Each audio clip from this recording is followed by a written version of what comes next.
Some people left this world a very long time ago. So long ago that the walls they once walked past have turned to dust. The kingdoms they once ruled have changed their names, and the cheers that once rang around their thrones have dissolved into the desert wind. And yet, strangely enough, their names do not die. They remain in the memory of humankind like the thin ringing of a bell in the night, not loud, not hurried, yet quietly echoing on through the centuries. And Solomon is such a name. When people speak of him, they do not remember only a king. They remember wisdom, they remember justice, they remember gold and silver, temples, the fragrance of cedar wood, and the light of a dynasty that once blazed like dawn upon the hills of Jerusalem.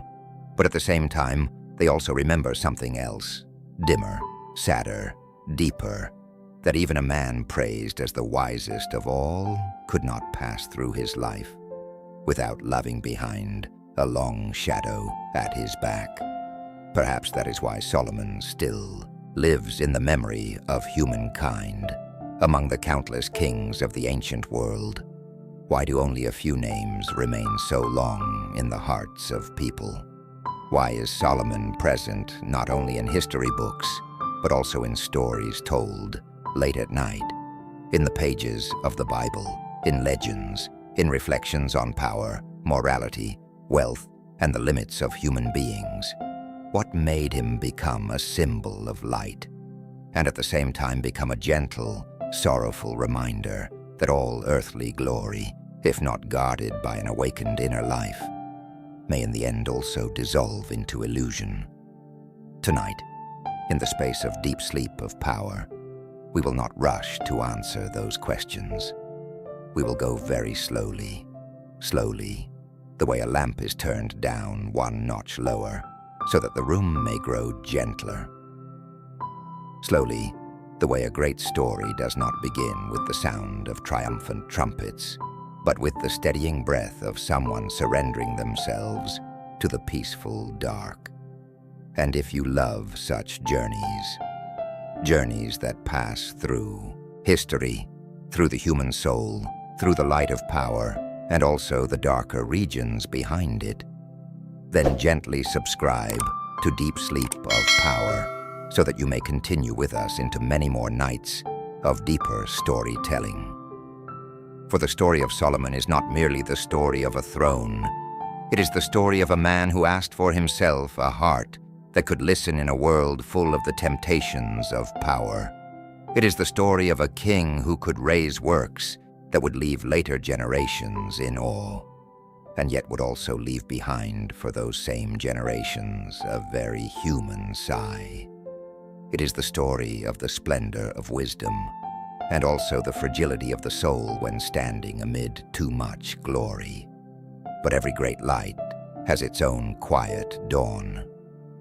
And before Jerusalem came to know Solomon as a symbol of wisdom, before pure gold reflected sunlight upon sacred walls, before his name was carried through the world as a legend, there was another chamber sinking into the breath of day's end, where an aging king lay upon the boundary between life and death, carrying in his heart mistakes, victories, promises left unfulfilled, and a legacy about to be placed upon the shoulders of his son.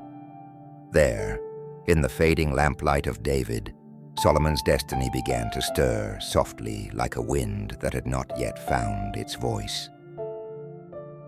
Some people enter life as though the door had already been opened for them by song, by words of blessing, by a stream of history without blemish. But some people are born in a very different region, where light and darkness touch one another, where joy cannot be separated from tears, where the promise of the future must pass through the pain of the past.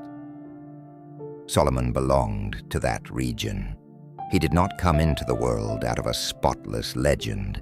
He came from a story that, even when retold after many centuries, still makes the listener feel that within it there is something at once beautiful and aching, sacred and fragile. It was the story of David and Bathsheba, a story that began with desire, passed through sin, stumbled into brokenness, and was then covered with repentance and mercy. In that current, Solomon appeared not as an ordinary child of the royal court, but as a life placed in the midst of painful memory and the hope of redemption. That is precisely what gave him his very distinctive color. For perhaps it was not by chance that Solomon's life began in a household that had already passed through a storm.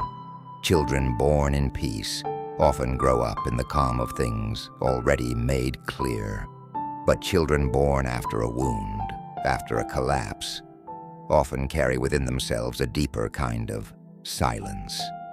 As though, even before they know how to speak, they have already been placed closer to one of the great truths of human life: that human beings can make mistakes, can break apart, and yet still be forgiven, still begin again, and that sometimes, from the very place that once hurt most, a new promise quietly begins to sprout.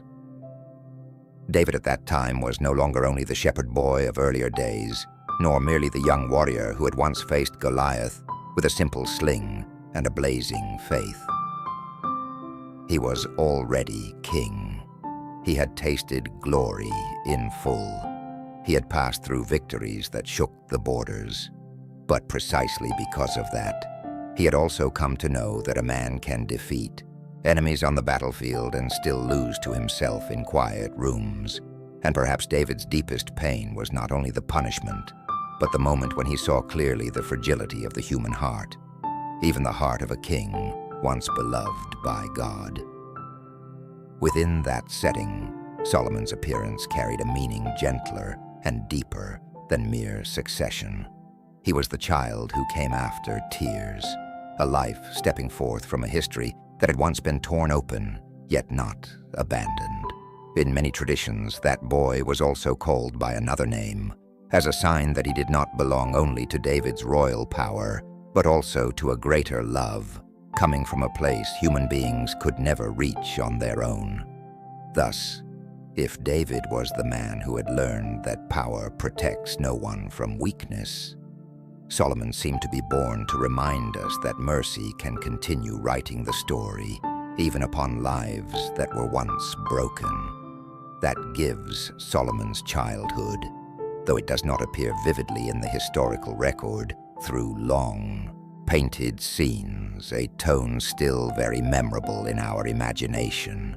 We may picture him growing up in the stone corridors of Jerusalem, among the footsteps of soldiers, among the discussions of court officials, among the fragrance of perfumed oil, the sound of stringed instruments, the murmur of prayer, and also the memories too deep to be spoken aloud of a family that had passed through suffering. Perhaps it was in precisely that atmosphere that Solomon learned very early that human life is never made of only one color, that glory and repentance can dwell together in one heart, that a crown, seen from afar, seems to be made only of gold, yet in truth it is also forged from tears, from memory, from responsibility, and from the spiritual debts that later generations must bear. To Bathsheba, Solomon surely was not only a son, he was proof that destiny does not close itself at the place people believe is the end. In the quiet gentleness of his mother, in her silent protection of him within the royal court, perhaps Solomon received one of his first lessons before anyone ever named it, that souls who have passed through pain often understand very well the value of peace, and that people once tormented by memory often know how to hold on to hope with hands that tremble, yet endure. So when we call Solomon the child of promise, we are not speaking only of a political promise, and still less only of a throne that would be handed down. We are speaking of a quieter promise, that from the midst of human imperfection, a life carrying light may still rise, that grace does not require a perfect beginning to write a great chapter, and that sometimes those who are destined to bear the greatest legacy are precisely the ones who step forth from the place where history itself was once cracked. But every promise comes together with a trial, for in the final years of his life, David was no longer the great tree standing upright in the sun and wind. His lamp had begun to burn lower. The breath of old age spread over the palace a different kind of silence. The kind everyone understands will sooner or later give way to calculations, hidden glances, and hands beginning to move in the dark. And when an aged king grows weaker upon his sickbed, the crown, though still resting where it is, has already begun to stir the first winds of a storm. In the corridors of Jerusalem, Solomon's destiny no longer lay quietly within a promise. It had begun to hear the footsteps of power drawing near. There are moments in the history of a kingdom when silence is more frightening than the clash of swords. The final days of David seem to be covered by precisely that kind of silence.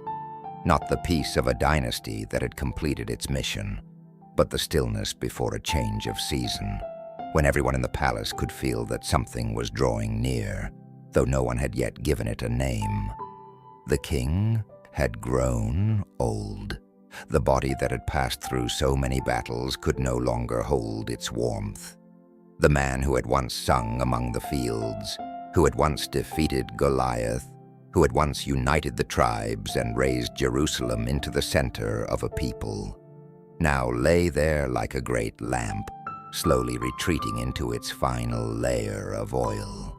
And as so often happens in human history, when the light at the center begins to weaken, the shadows at the edges of the room begin to grow longer. Adonijah, another son of David, appeared in that moment not as a loud and obvious villain, but as a very familiar embodiment of politics, a man who saw the vacuum of power before it had truly opened and decided to step into it with the confidence of one who believed the time had ripened. He was handsome, possessed bearing, carried the appearance of a prince, and more important than all of that, he understood that in the final days of an aging reign, what decides matters is sometimes not truth, but who dares to act first. And so, the storm of succession did not begin with thunder. It began with feasts, gatherings, invitations sent out with careful selectiveness, powerful faces standing on one side, and a feeling spreading very quickly through the air that the fate of the throne was being rewritten in closed corridors. Some struggles do not need bloodshed at once. They need only enough people to believe that the outcome has already been decided. Adonijah understood that. He acted as though the crown had already tilted toward him, and all that remained was one gentle touch for it to fall upon his head. Within that setting, Solomon appeared in a very different way. He had not yet stepped forth as a blazing genius. He had not yet appeared as the wise king whom later generations would honor. At that time, he was still only a young man standing before the whirlwind of power too early, a name still fragile amid alliances, ceremonies, promises, and the calculations of the royal court. And for that very reason, what makes this stage so remarkable is not how strong Solomon was, but how easily he might have been swept away. Power in that moment did not appear as golden light upon a throne. It appeared as a hot wind moving through many doors, difficult to grasp, difficult to see, yet strong enough to alter the direction of entire destinies. And a young man standing before such a wind could not rely on bloodline alone. In the history of dynasties, There have been no few who were born near the throne, and yet were still driven from it like a leaf torn from its branch before the storm season. What held Solomon in place was not only an old promise, but also the remaining alertness of those who knew that some covenants must not be swallowed up in the final hour. Bathsheba stepped forward, not only as a mother, but also as a keeper of memory. Nathan, the prophet, was not merely a religious figure, but also the voice of legitimacy in a court that was beginning to tilt. They reminded David of what had once been promised, as though trying to keep the last flame within him from going out before it had shed its light upon the air. And then, in one of the most important moments of Solomon's life, everything took place not in a vast square, but beside the bed of an old king, breathing with the last of his strength. David gave the command. Solomon was placed upon the king's mule. He was led to Gihon. Oil was poured upon his head.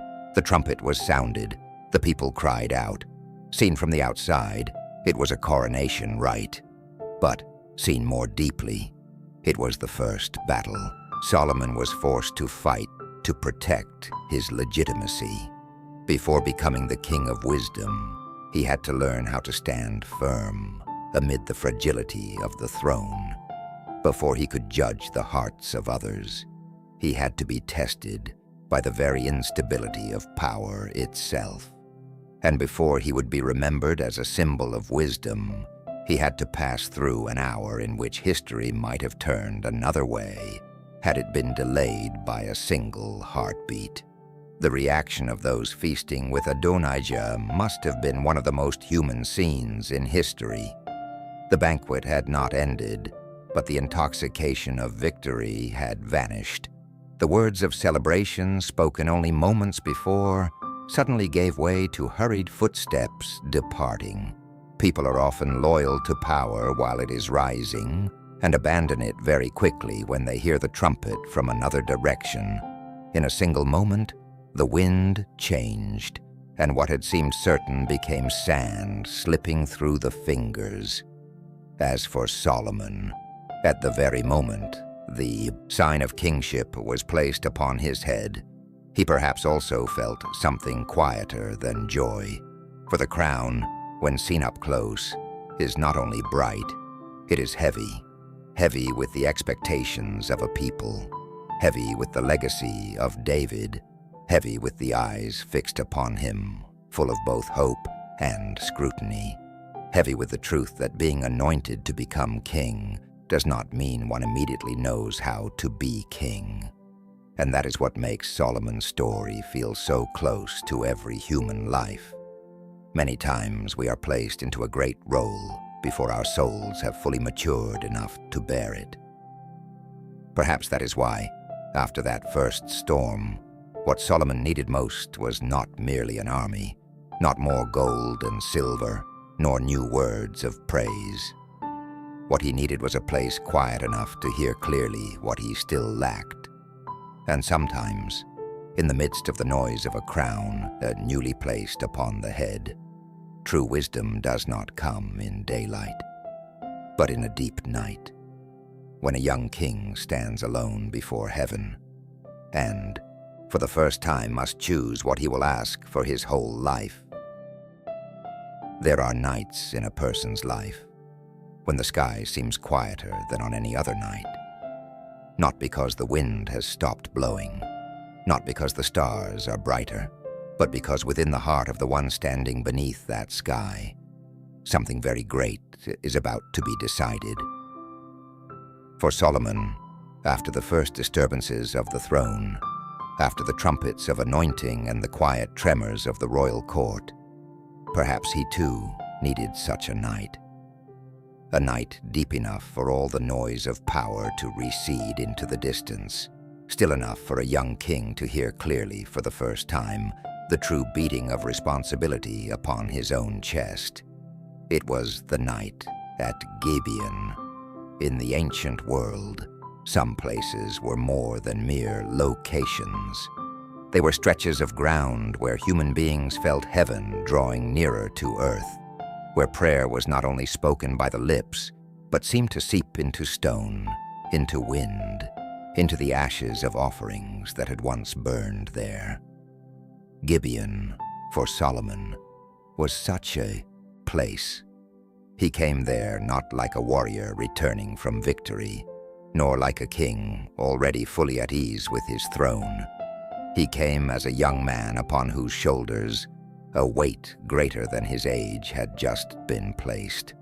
A human being standing before the vastness of a nation, of history, of covenant, and realizing that a crown may be set upon the head very quickly, but the soul required to bear that crown must be formed in silence. We may imagine that night unfolding very slowly. The flames of the sacrifice gradually softened. The thin scent of smoke dissolved into the air. The sounds of the retinue also grew sparse, leaving around the young king a wide expanse of stillness. It was precisely in that stillness that what was truly important in the life of a king began to appear.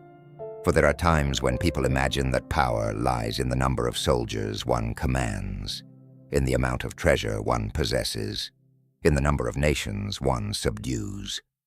But on the night at Gibeon, Solomon touched a different truth, that the deepest power does not begin with forcing the world to listen to oneself, but with being humble enough to listen to what is higher than oneself.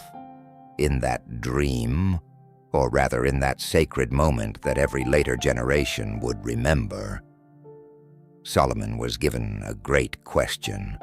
It was not only a question for an ancient Jewish king.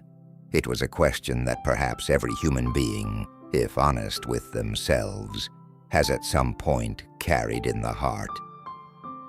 If we were allowed to ask for only one thing for our life, what would we ask for? It is a beautiful question, and also a frightening one. When power first touches their hands, people usually think of its permanence. Amid a world full of insecurity, people often think of safety. In the midst of glory, only just beginning to bloom, people usually think of still more glory. Solomon could very well have asked for victory over his enemies. He could have asked for a long life to sit longer upon the throne. He could have asked for wealth to make his reign more splendid than all those before it. He could have asked for fame, for the fear of the world, for the things kings so often imagine to be the foundation of greatness. But he did not ask for those things. That is the strangest beauty of the night at Gibeon. Amid the countless possibilities of power, Solomon asked for a listening heart. This heart could understand right from wrong, a mind clear enough to distinguish good from evil, and a soul mature enough to govern not merely by its own will, but by an understanding of human beings. That prayer, if heard carefully, was not only a request for wisdom, it was also a humble confession that he was not yet enough, that he knew he was young, knew he stood before a great people, knew that to reign is not to stand higher than everyone else, but to bear the fate of many human beings whom one must not treat with shallowness. Here, Solomon became great, not because he already possessed wisdom, but because he knew he needed wisdom. That is a rarer quality than people imagine, for there are those who are intelligent, but never humble enough to recognize their own limits. Some rulers are very powerful, but never learn how to doubt themselves. But Solomon, even while still very young, understood that the greatest danger to one who reigns is not a lack of power, but the misuse of power without understanding the human heart. A king may build fortresses and still cause his people to suffer. He may defeat his enemies and still allow justice to die slowly within the palace. He may inspire the reverence of the world and still lose the truth within his own soul. And so, what he asked for was not merely an intellectual capacity. It was a form of spiritual responsibility. In Vietnamese, the phrase, "a listening heart," is far more beautiful than the word wisdom, if understood in the ordinary sense. It makes us feel that true wisdom is not cold. It has warmth. It is not only sharp, but also patient. It not only analyzes, but also feels. It does not stand outside life like a gleaming sword, but enters into the most tangled conflicts of human existence to find the trembling truth at the center. A king who asks for such a thing is a king who understands that to govern before all else is not to command, but to learn how to hear the voice of pain, of justice, of weakness, of loyalty, of fear, and even of the things human beings never say aloud. Perhaps that is why the night at Gibeon became the first hinge of Solomon's whole life. From this point on, he was no longer only the heir of David. He began to carry an identity of his own, the king of discernment, the king who understood that true light does not come from the gold upon the crown, but from the quiet place within that helps a person see clearly what must be done when everything outside has grown dim. All the achievements that would come later, justice, order, the temple, fame, songs, Proverbs, had, in the end, their seed already present in that dream.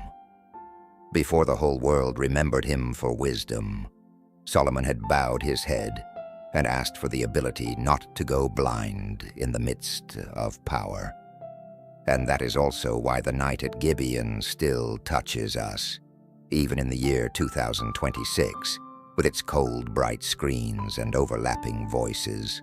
Modern people also ask for many things: success, money, influence, certainty, and recognition. But very rarely do we stop to ask for a soul that knows how to listen to others, to listen to the truth, to listen to the limits of the self, to listen to the small voice of conscience before it is buried beneath thousands of justifications. Solomon reminds us that there are gifts which, if asked for rightly at the beginning, will save an entire life from many misdirections later on. But wisdom, even when granted in the night, still must be tested in the light of day, and not long afterward, in the real life of a kingdom, when it would no longer be a dream, but the cries of two women standing before the throne. Solomon would have to prove that what he had asked from heaven was truly living within him, not as a beautiful title, but as eyes deep enough to see through words and touch the place where the true heart was in pain. Some moments make a person's reputation, which do not come from war, do not come from palaces, and do not come from envoys bearing gold, silver, and words of praise. They come very quietly, from a room where there are only tears, disputes, and a small living being not yet able to speak its own name. For Solomon, one of those moments came very early. After the night at Gibeon, people knew that the young king had asked for a listening heart. But every prayer must eventually pass through real life to be proven true. And real life, as usual, does not arrive in a beautiful form. It does not come like a philosopher entering the palace with lofty questions. It comes in the cries of two women, in a tangled story with no witnesses, no evidence, no trace firm enough for the hand of the law to grasp tightly. There was only one child, a living child, lying between two voices calling themselves mother.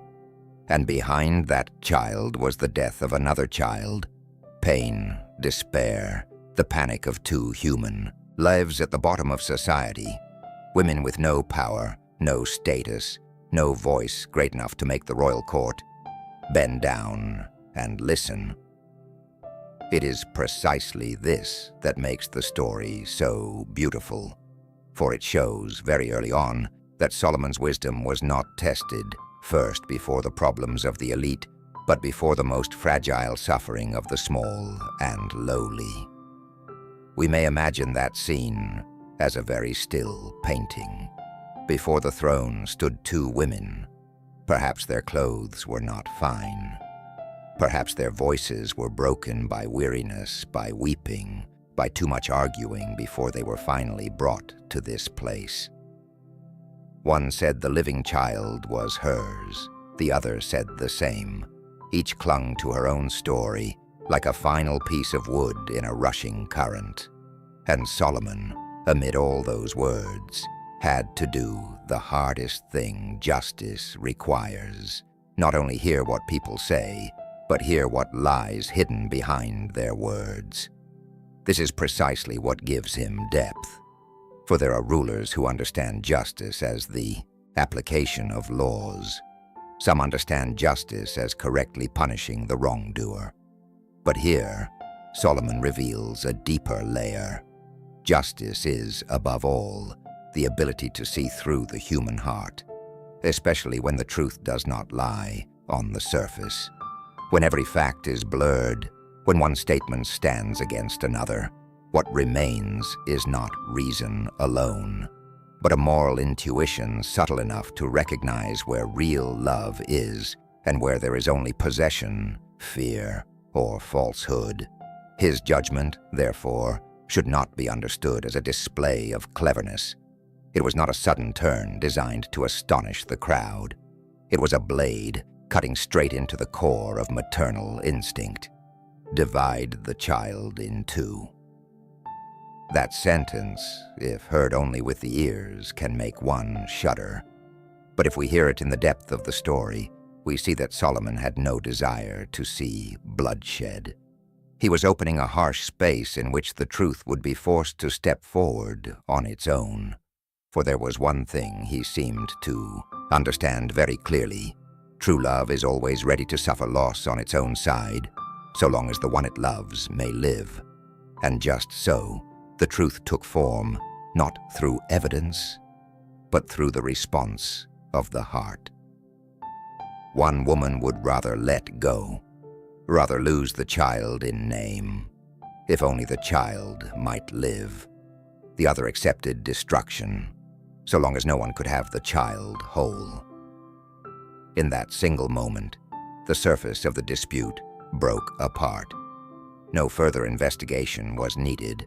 No further arguments were required. Solomon had touched something deeper than law. He had touched the nature of love itself. That is why this story has lived so long in the memory of humankind. It lives not only because the young king proved himself intelligent. It lives because people of every age recognize within it a truth far greater, that the truest things in life are often revealed not when everything is favorable, but when we are placed before the possibility of loss.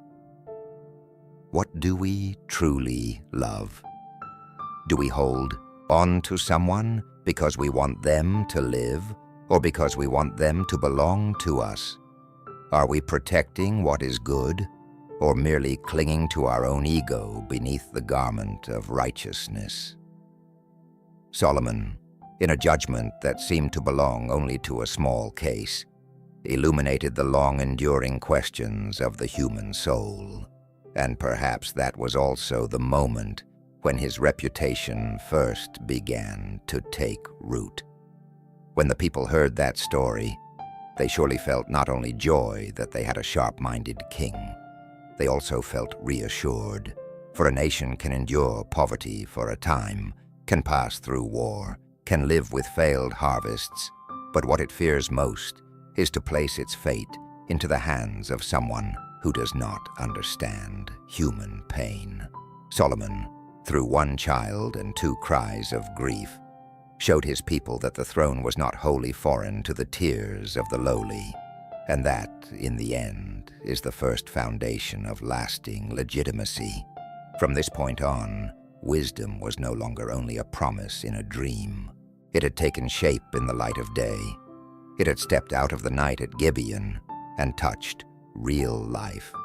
But more than that, this wisdom did not stop at a single, famous judgment. A man who knows how to see through the human heart in one dispute, if he matures in the right direction, will go on to see more widely into the order of an entire kingdom.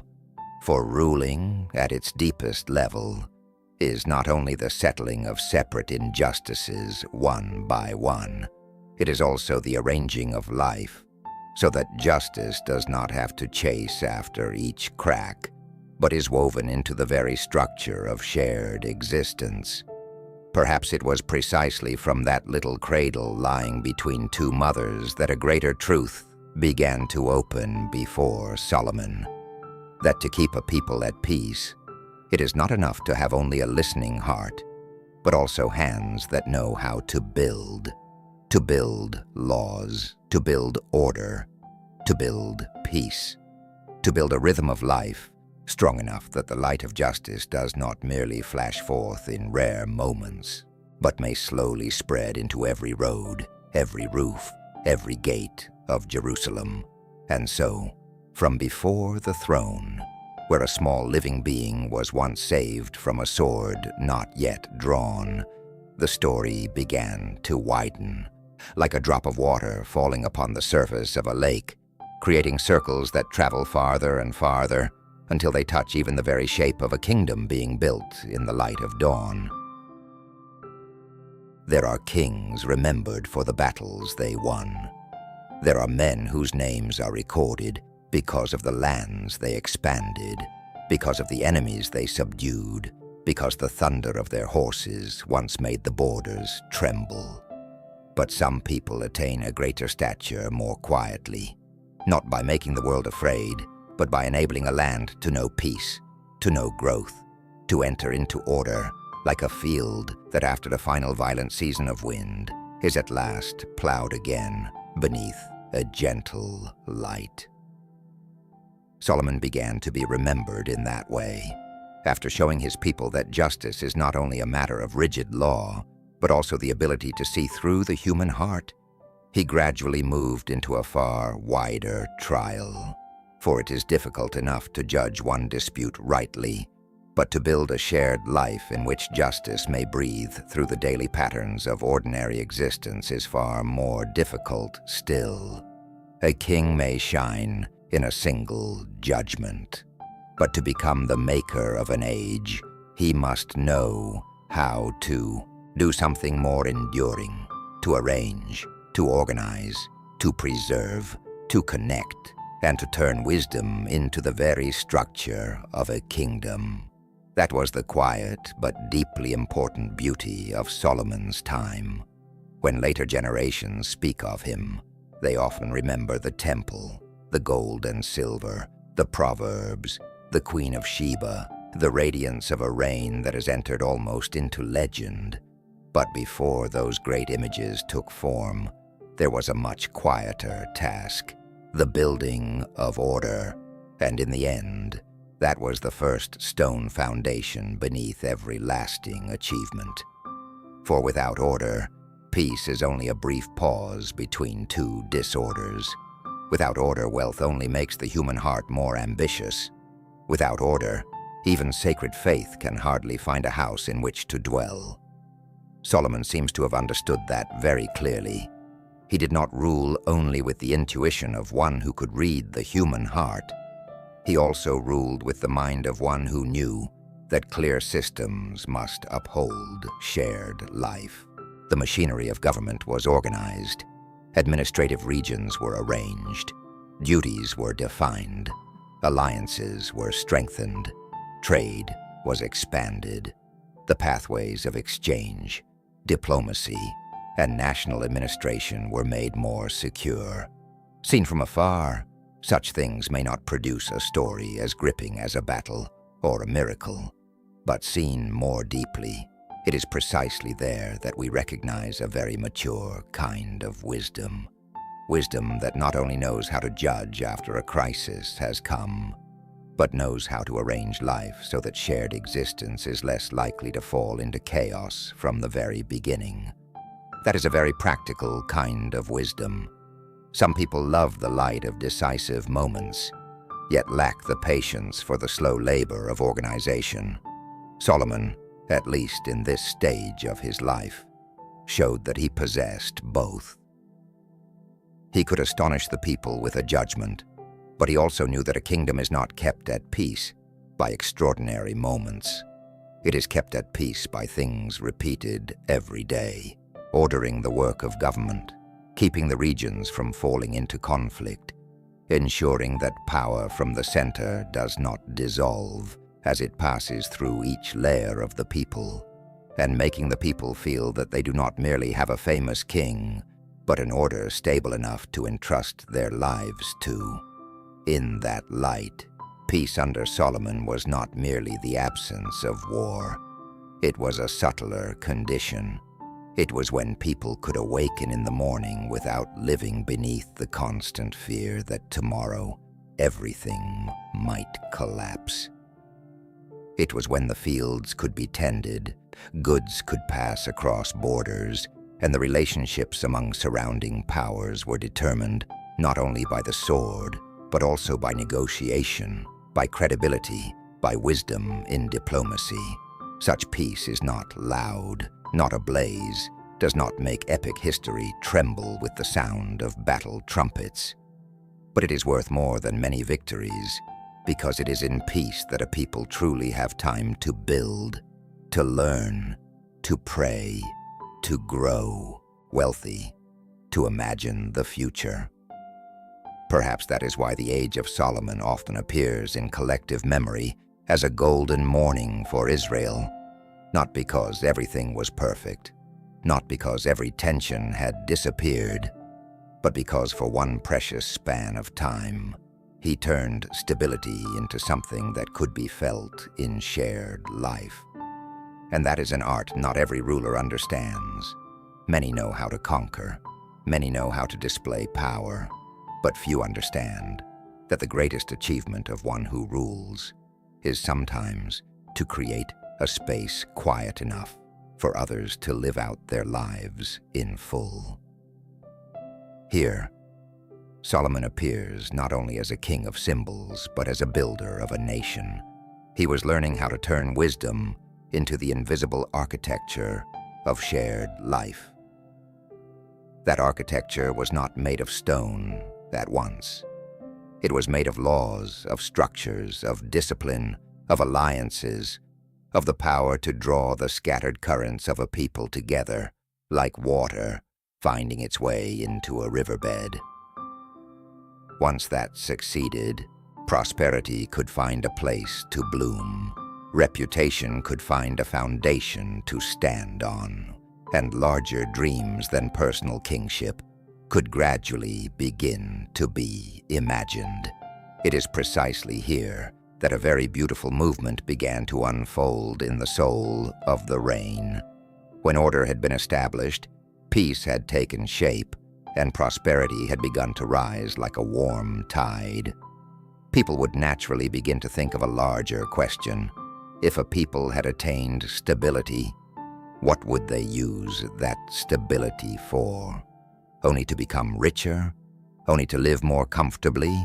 Or to build something sacred enough, enduring enough, beautiful enough, that the whole world, looking upon it, would recognize that here, there was not only a prosperous kingdom, but also a soul seeking to offer that very prosperity to something higher than itself. Perhaps in those days, as Jerusalem gradually became more orderly, more crowded, and more peaceful, an old longing was also beginning to awaken very softly in Solomon's heart, a longing for a house not for a king, but for the one higher than all kingship.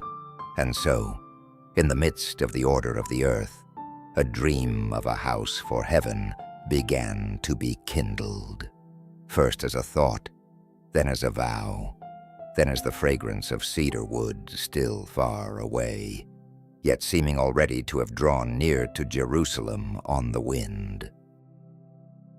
Some dreams are not born to belong to only one person. They pass through many lives like a flame, handed from one pair of hands to another, at times burning brightly, at times reduced to no more than a smoldering ember, yet never truly extinguished. For Solomon, the dream of building a house for God was such a dream. It did not begin entirely with him. It had once lived in the heart of David as a deeply cherished longing that the one who had led his people through the wilderness, through war, through seasons of exile and deliverance, was worthy of having a place set apart at the very center of Jerusalem. But that dream was not David's to complete. It was preserved like a seed that had not bloomed in its proper season, so that one day, in the hands of his son, it might begin to find its form. What is most beautiful here is that Solomon did not receive that dream as a mere construction project. He received it as a spiritual inheritance, at a time when the kingdom had begun to know order, when peace had grown deep enough that people no longer lived only in fear of tomorrow. Solomon understood that a nation cannot live by bread, harvests, taxes, or trade alone.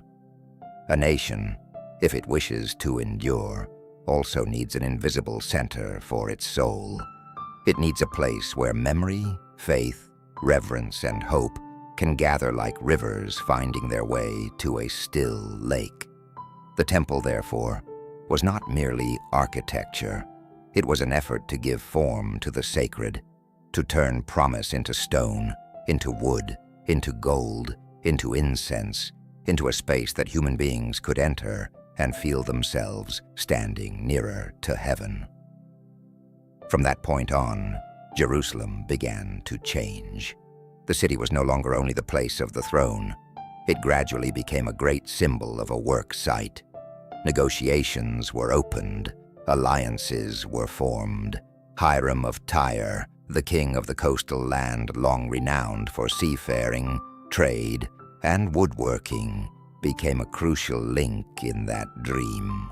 From Lebanon, the tall cedars, fragrant and strong, the very wood that the ancient world regarded as a symbol of nobility and endurance, were cut down, bound together into rafts upon the waters, and carried across a long distance to the holy city.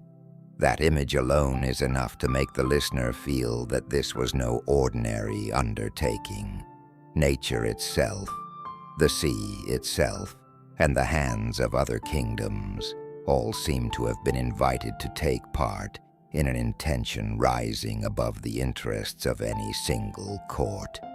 And together with cedar came pure gold, skilled craftsmen, and hands that knew how to touch raw material and turn it into a symbol.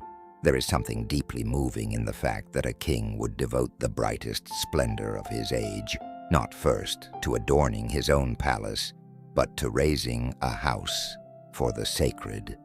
Of course, in history, power and religion have never been entirely separate. Solomon understood very clearly that the temple would also be the center of national identity, the heart of a united Israel, the sign that this kingdom did not exist by sword and diplomacy alone. But if there had been only political calculation, that dream would not have lived so long in the memory of humankind. It has endured because within it there was something more truthful, a longing to offer to God the most beautiful thing human beings could make, through wisdom, skill, and reverence. Here, Solomon appears as an architect of a national symbol. He did not personally carve the stone, saw the wood, or overlay the gold with his own hands. But he was the one who saw the whole, who saw the structure before it took shape, saw the meaning of each material, saw how a city could be lifted simply because in its midst there rose a place that reminded human beings that they were not the absolute center of the universe. This was a form of wisdom very different from the judgment between the two mothers. No longer the wisdom of a single moment of discernment, but the wisdom of long vision, the wisdom that knows how to gather labor, resources, time, alliances, and faith to build something that will speak to later generations far longer than many kings ever could. Of course, no great work appears without demanding its price. Behind the fragrance of cedar and the brilliance of pure gold were laboring crews, the rhythm of life of thousands of human beings drawn into the turning wheel of a project larger than themselves. Some would remember only the temple's glory when it was finished. But if we listen more closely, we will also hear within that structure the sigh of human strength, the burden of organization, the hands worn thin by labor for a dream whose builders' names would never be carved into stone. That is a familiar paradox of history. The holiest symbols are sometimes also raised through very earthly sacrifices, and perhaps it is here that the first shadow of greatness also began to lengthen behind Solomon. But in this stage, light was still the thing people saw most clearly. Jerusalem seemed to be covered by a rare spirit of solemnity. The city was not merely building a structure, it was preparing for a meeting between earth and heaven. What had once been David's longing was now gradually becoming reality under Solomon's hand. Each shipment of wood from the north, each block of stone prepared, each precious object gathered, each design, each proportion, each detail, all of them were like separate notes, quietly moving toward a great symphony. And then, as that dream moved one step farther, the story also entered into a beauty deeper even than gold and wood. For there would come a moment when people would speak not only of noble materials, but of the very atmosphere of the work. A work site so strange that on the mountain there was almost no sound of hammer, as though reverence itself had been prepared even before the first walls touched the sky.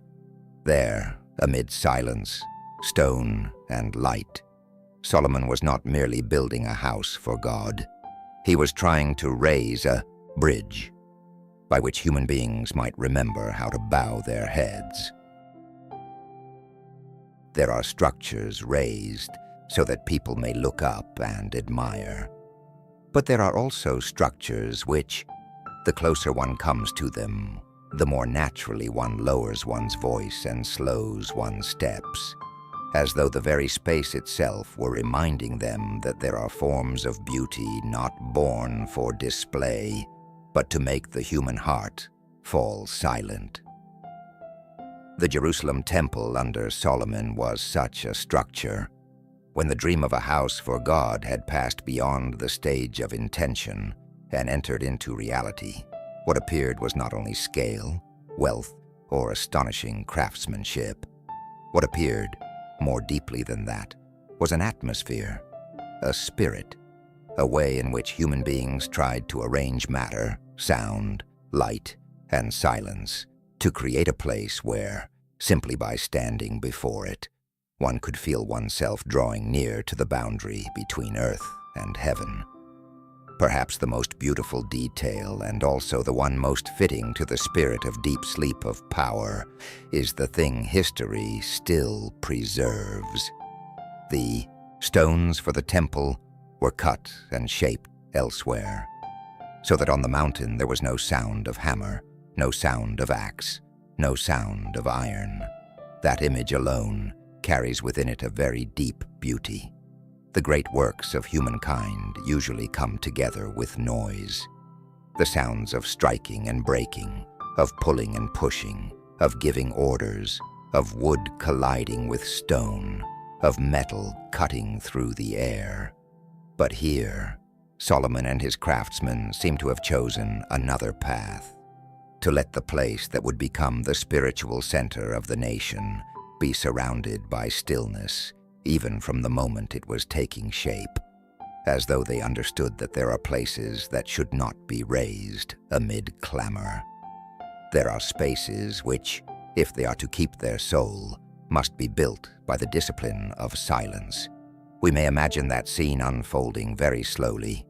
Far away in other places, stone was being cut, shaped, and measured with exact precision in every detail. Those great stones bore within them the marks of labor, of sweat, of human skill. But when they were brought up the mountain, they no longer arrived as raw materials.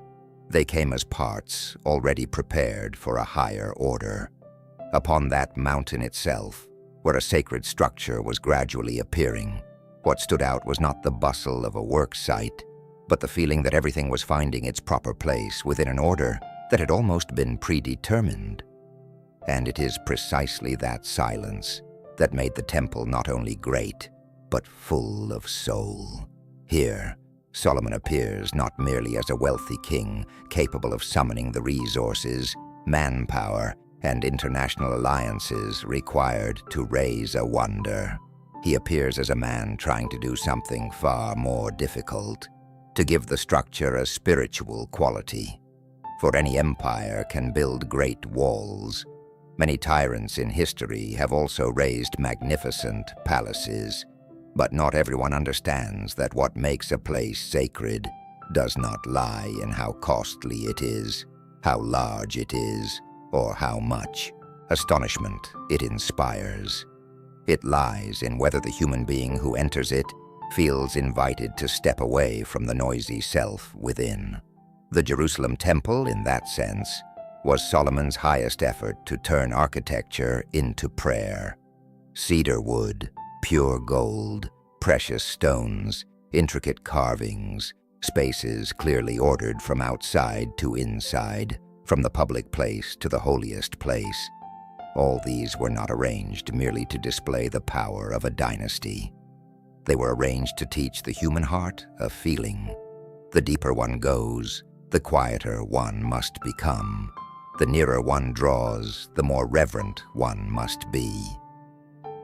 In an ancient world full of idols, wars, and uncertainty, that temple was like an effort to gather all the beauty, order, and light of a people into a single point, to remind them that there was something higher than every earthly throne.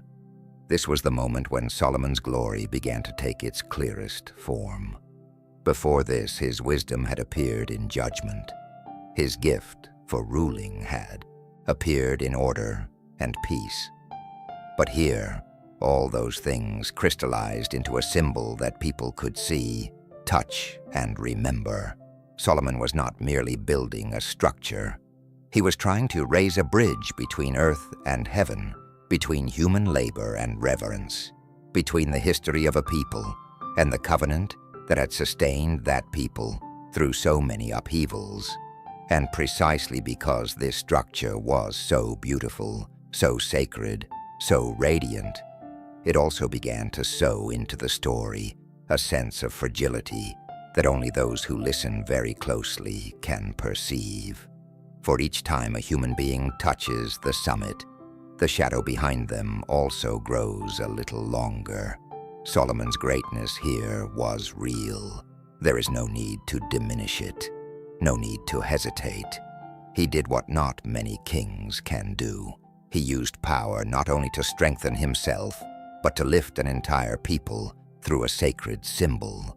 But from that very point, a quiet question also began to form in the depth of the story. When a man has seen his greatest work rise beneath the sun, when his name has become bound to what is most beautiful, will he remain humble enough to remember that he is only a servant of the sacred and not the master of its glory? That is a question we do not need to answer yet. For now, we may still linger a little longer in the beauty of the hills of Jerusalem, where the stones had found their place, where cedar wood had begun to release its fragrance in the sunlight, where gold had begun to catch the light like a quiet fire, and where a people perhaps felt their hearts being lifted simply because in their midst Something greater than all ordinary needs was rising.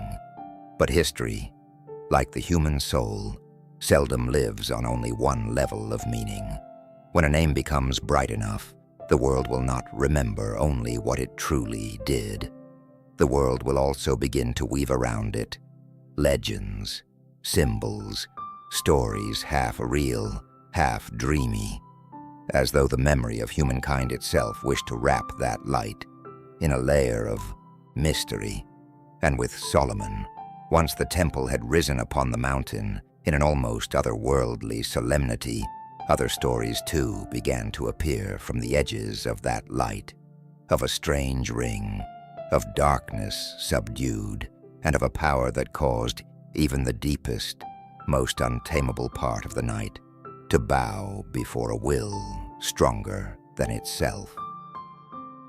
There are some people whose names belong less to history books. As they pass into history, their names begin to be covered by other mists.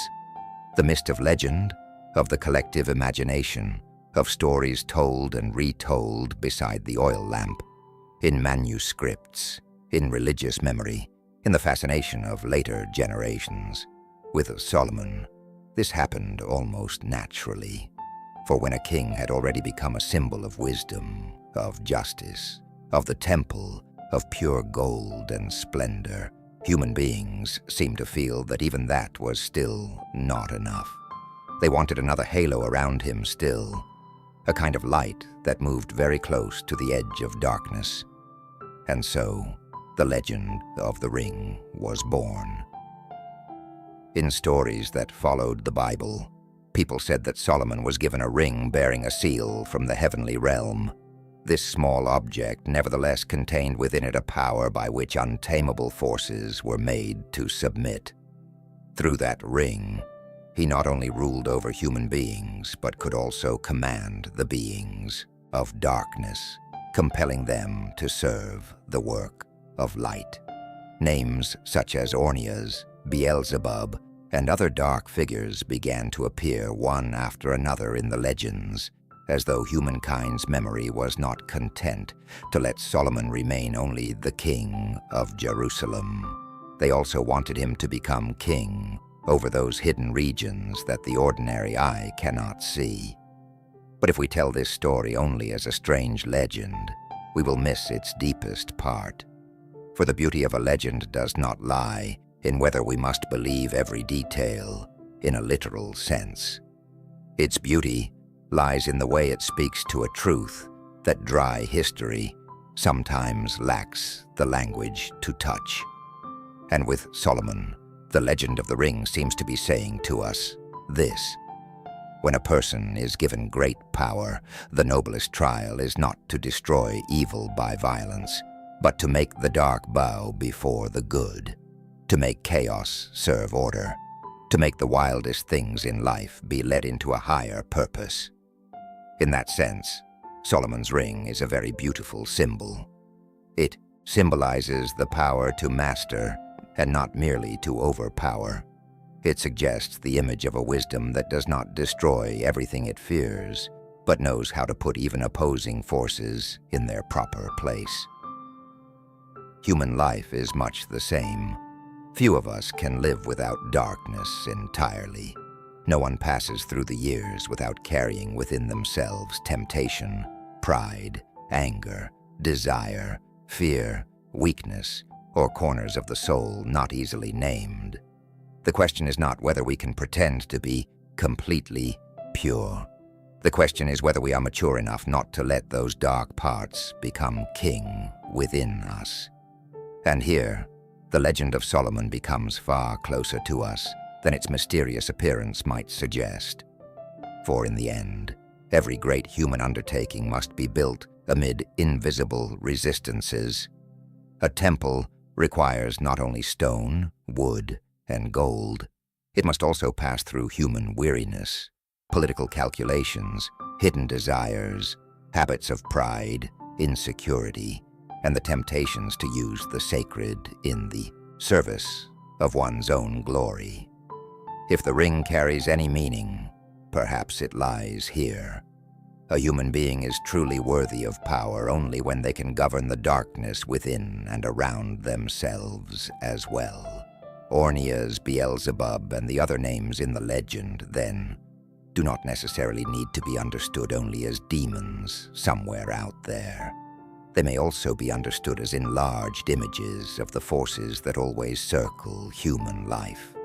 Chaos, temptation, rebellion, seduction, and the pride that makes a person imagine they can touch glory without guarding the soul.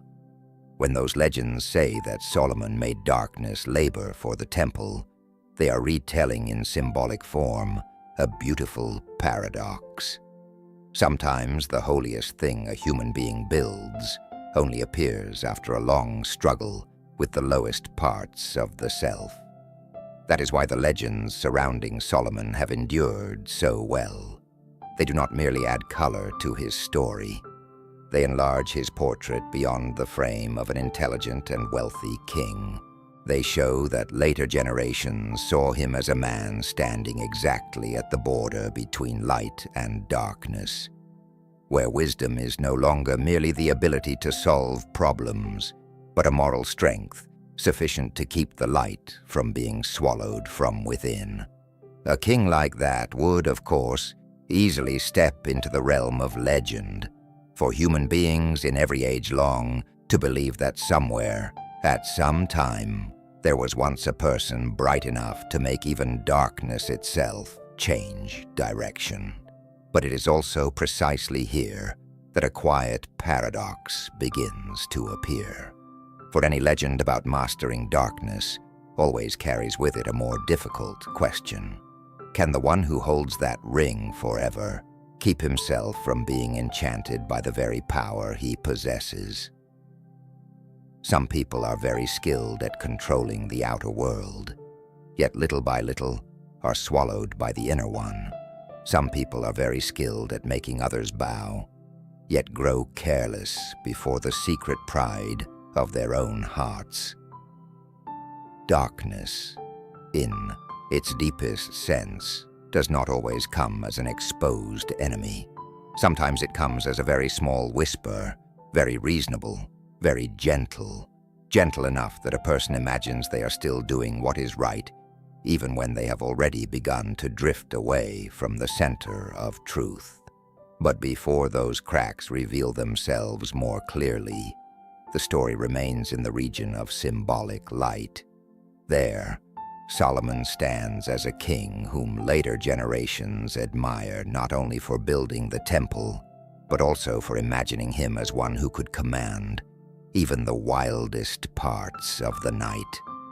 There, legend does not diminish the beauty of history, but seems to cast upon it another layer of light, the kind of light that makes Solomon's portrait both close to the earth and yet touching the metaphysical realm. And then, from that ring, from those darknesses brought to heal, the imagination of humankind will go one step farther still. No longer merely a few scattered forces submitting to the will of the king, but a whole multitude of darkness, as though chaos itself had been named, brought into the light, and compelled to contribute its labor to a place born to worship what is most holy. There, the story is no longer speaking only of power. It begins to speak of a paradox deeper still, that at times the temple of light itself is raised in the midst of the longest struggle with the dark. There are legends not born to make people afraid. They are born to make people reflect. When the name of Solomon had grown large enough to pass beyond the boundaries of a king in history books, the imagination of many generations seemed still to want to go farther. Not only a ring, not only a few dark beings brought to submission, but an entire host of dim shadows. 72 shadows, called out from their hiding places, placed under the authority of a higher wisdom, and then compelled to contribute their strength to the building of a temple devoted to light. It is a strange image, strange enough that if read only with reason, one might smile at its exaggeration. But if we listen with the depth of the soul, we will realize that this legend speaks to something profoundly human, that sometimes what is most sacred is not built in a world entirely free of darkness. It is built in the very midst of the struggle with darkness. The number 72 in the stories about Solomon, therefore, is not merely a mystical detail. It evokes a sense of the crowding abundance of chaos, of the countless forms that temptation, rebellion, division, and enchantment can assume when they enter human life. There is the shadow of pride, the shadow of ambition, the shadow of desire, of fear, of self-deception, of the habit of using outward brilliance to conceal the fractures within. If read in that sense, then 72 shadows are no longer only beings from an invisible world. They are what every person, every dynasty, even every age must face in one way or another. And it is precisely here that the legend of Solomon becomes more beautiful. For it does not say that light appears because darkness never existed. It says that light appears because there is a will strong enough, a wisdom bright enough, and a spiritual center firm enough to put darkness in its proper place, not to let it become king, not to let it define destiny, not to let it tear apart the work that is being built. Evil in that legend is not erased from the universe.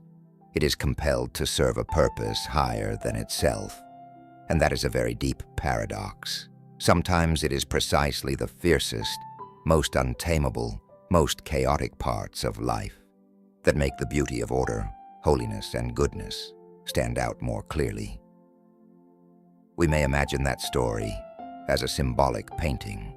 On one side is the Temple of Light, where human beings wish to offer what is most beautiful, most pure, most solemn to lift their hearts towards the infinite.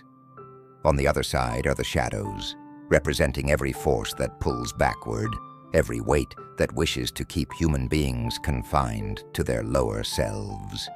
And in between stands Solomon, not merely as a powerful king, but as an image of the highest part within the human being, the part that can discern, can master, can say to darkness itself, "You will not determine the meaning of my life." That is why this story fits so well with the spirit of deep sleep of power. For it does not need to be told as a frightening episode. It should be told as a meditation on the inner life. Each of us is building some kind of temple in our own lives. Some build with work, some build with family, some build with faith, with dignity, with the quiet things whose full value people often do not see until old age. But no one builds beneath an entirely clear sky. We always have to build amid weary days, amid doubt, amid the lower thoughts that drag us downward, amid the waves of the ego that wish to become greater than conscience. And if an ancient legend can still say anything to us today, perhaps it is this: what matters is not that one has never known darkness, but that one does not allow darkness to become the architect of the soul. Seen in this way, Solomon at this stage appears not only as a king with mystical powers, but as the symbol of a rare spiritual capacity, the capacity to create sacred order in the midst of chaos. This is also exactly what carried his name so much farther than that of many other kings. Some were very strong in expanding empires. Some were highly skilled in gathering gold and silver. But few are remembered as the one who tried to turn power into light, architecture into prayer, and even invisible resistance into material for a work that rose above the ego of the self. But it is also here that the legend gently touches a sadder truth. For when a person has grown accustomed to subduing the darkness outside, it becomes very easy to forget that another region must be guarded far more carefully, the region within oneself.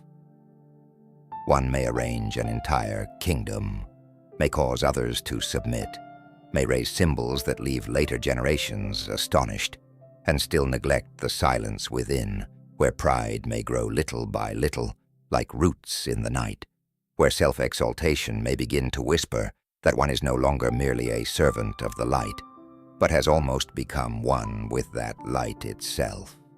The legend does not say this too soon.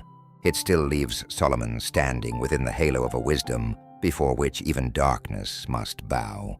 But the more beautiful that image becomes, the more it also gives the listener a vague foreboding. Those who come very near to glory are often also walking very near to a subtle trial.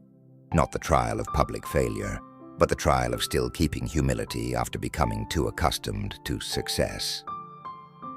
Even so, the story is still moving toward its climax. The Temple of Light had gradually begun to take shape, not only in stone, in wood, in gold, in fragrant offerings, but also in the imagination of an entire people. What had once been only a longing had now nearly reached the moment of completion. Jerusalem must surely have lived in a very unusual atmosphere, as though the whole city were walking more softly, speaking more quietly, waiting for something both visible and beyond the grasp of human hands. And then there would come the moment when every legend, every labor, every arrangement, every glory of Solomon would have to step back and make room for what mattered most. Not the ring, not the 72 shadows, not even the king himself, but the moment when the cloud of glory descended, when the temple was no longer only a work of human hands, but became the place where human beings trembled because they felt they had just touched the presence of the sacred. There are summits in a person's life that do not arrive when that person defeats someone, nor when gold and silver fill the storehouses, nor when fame has traveled farthest. They come in very strange moments, when a human being has finished their part of the work and then must step back to make room for something greater than themselves to appear. For Solomon, the dedication of the temple was a moment of great significance. After the years of organizing the kingdom, after the rafts of cedar crossing the sea, after the stones prepared in silence, after so many hands at labor, so much will, so much longing poured into a single work, Jerusalem finally stood before the moment an entire people had long awaited.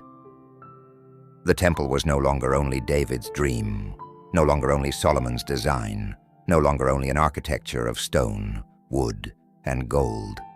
It had become a real place, a heart given shape and set in the midst of a nation, a place where human beings hoped that heaven might bend a little nearer to earth. We may imagine that day as a morning breathing in an unusual rhythm.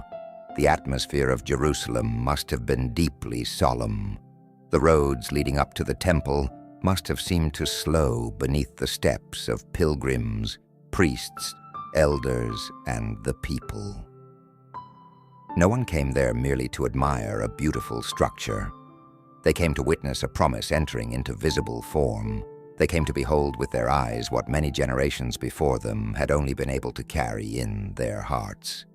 And at the center of it all was the Ark of the Covenant, the sign of the sacred presence, carried into the deepest, innermost, most hidden place of the temple, the most holy place.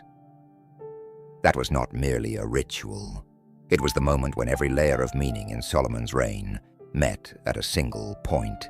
His wisdom, his gift for organization, his power, his wealth, his renown, all of it gathered here, but not to make him greater. On the contrary, it was precisely here that all Solomon's glory began to grow small before the sacred reality he was trying to serve. And perhaps that is the greatest beauty of the dedication. It does not make the king the absolute center. It compels both king and people to remember that every human work, however radiant, has meaning only if it knows how to bow before the one who stands above all such works. Then came the moment that both the historical record and religious memory would remember for a very long time. The cloud of glory filled the temple. That image is so beautiful that it almost needs no explanation. A cloud descended. The priests could no longer continue standing to minister, and the space filled with the sense of the presence of something that could not be grasped, could not be measured, could not be possessed. It is precisely there that Solomon's story reaches its deepest summit. Not the summit of earthly power, but the summit of being acknowledged from heaven. After all the labor of human hands, a sign from beyond the human appeared, as though to say that this work was not only beautiful in the eyes of the world, but had also been touched by something more sacred still. Perhaps throughout Solomon's whole life, there were few moments greater than this. For a king may be praised by his subjects. Other nations may admire a work. A dynasty may shine through prosperity. But all those things still belong to the earth. Here, by contrast, in that cloud, in that stillness, in that feeling at once so fragile and so powerful, Solomon attained something that few rulers ever touch. He stood within a moment where human glory bowed before a glory that did not belong to humanity. And it was precisely in the moment most likely to intoxicate others with the wine of achievement that Solomon spoke one of the most beautiful thoughts of his life. He prayed, but that prayer was not the language of a self-satisfied man. It did not say, "Look at how great the work I have done is." On the contrary, it carried within it a rare humility. Heaven and the highest heaven cannot contain God. How much less this house that I have built. That sentence alone is enough to make Solomon greater than many other builders in history. For there are those who raise monuments and then force the world to kneel before them. Some touch power and then imagine they have become almost equal to the divine. But Solomon, even at the very highest point of the work of his life, remained lucid enough to understand that the temple was only a small vessel before the infinite. What he had made could be beautiful, could be sacred, could move the heart, but it could not imprison the divine within walls of stone. It could only open a door through which human beings might remember the rightful smallness of themselves. That is the place where Solomon moves beyond the image of a wealthy king or a great builder. He becomes a man who understands the nature of every achievement deeply, that the most beautiful achievement is not the one that causes human beings to forget their limits, but the one that makes them more clearly aware of those limits. The greater the work, the more it should make human beings humble. The more glorious the dynasty, the more it should make the ruler tremble before his moral responsibility. And the more truthful the prayer, the less it turns God into a guarantee for personal power, and the more it turns the human being into one who knows how to bow in the midst of his own glory. That is why the dedication of the temple is the mountaintop of Solomon's entire life. There we find wisdom, architecture, symbol, faith, recognition, beauty, and glory. There, he touched the form of immortality that many kings dream of but never attain, not merely to be remembered for having been strong, but to be remembered for having created a moment in which an entire people felt themselves brought nearer to the sacred. Jerusalem under his hand was no longer only the capital of a kingdom. It had become a place where light, music, ritual, and rising incense joined together into a memory that time itself would struggle to erase. But as with every mountaintop, the higher one climbs, the farther the view extends. The glory of the temple did not remain confined within Jerusalem. Its light began to pass beyond the borders, traveling with merchants, with the reports of envoys, with the rumors of a king at once wise and wealthy, who had built a house for God, and who also knew how to speak of the infinite with rare humility. And in some distant land, perhaps there was already a powerful woman quietly hearing those reports and wondering whether such a wisdom truly existed in this world, a wisdom bright enough not to be exaggerated by rumor. And so, from the cloud of glory upon the hill of Jerusalem, the story began to open toward another horizon, where Solomon's fame would be tested not by war, but by the gaze of a queen from afar, bringing spices, questions, and a doubt worthy of every legend. Some lights are only enough to illuminate a single room. There are enough lights to illuminate a city, but there are also lights which, once lit, will pass over hills, deserts, seas, and trade routes, reaching lands that have never seen the first flame from which they came. Solomon's wisdom, in its most radiant years, seems to have become such a light. After the dedication of the temple, after Jerusalem had come to bear within itself both the solemn beauty of a sacred center and the abundance of a kingdom at its ripest, Solomon's fame no longer remained quietly within the borders of Israel. It traveled far with the caravans. It followed the merchants along routes filled with spices, ivory, gold, precious stones, and fine cloth. It was spoken of in roadside resting places, in foreign courts, in the conversations of those long accustomed to hearing the world exaggerate the greatness of kings. But the more it was told, the more Solomon's name gave rise to a more difficult question. Could there truly exist in this world a man whose wisdom was so great that rumor itself could not distort it? And then from afar, the Queen of Sheba came. Her arrival gives Solomon's story a special kind of beauty. For this is not merely a meeting between two powerful figures. It is a meeting between fame and verification, between a light that has spread far and a gaze lucid enough not to bow too quickly before a halo. Sheba did not come as a merely curious guest. She came as one intelligence wishing to test another. She came bearing difficult questions, mysteries, and challenges worthy of one whom the whole world was beginning to speak of as a symbol of wisdom. Perhaps that is what has allowed this meeting to live so long in the memory of humankind.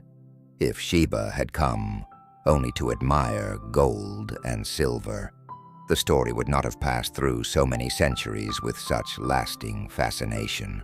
She came because she understood a truth that every age understands. The more beautiful a rumor is, the more it must be tested by truth. A man may be very rich and yet not profound. A dynasty may be highly splendid and inwardly hollow. A structure may be glorious and yet only a shell for a self-exalting soul. Sheba came to see which kind Solomon belonged to, and in that very attitude, she made the meeting far more precious than an ordinary diplomatic ceremony. We may imagine her caravan entering Jerusalem like a gleaming river flowing through sunlight. Camels laden with spices, precious cargo, pure gold, precious stones, attendants, searching glances, and at the center of it all, a queen who would not allow herself to be overwhelmed too soon.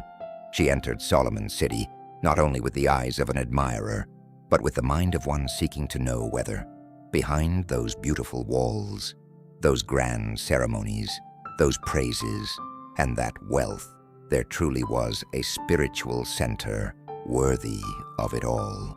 And then, as memory has preserved it, Solomon answered everything she asked.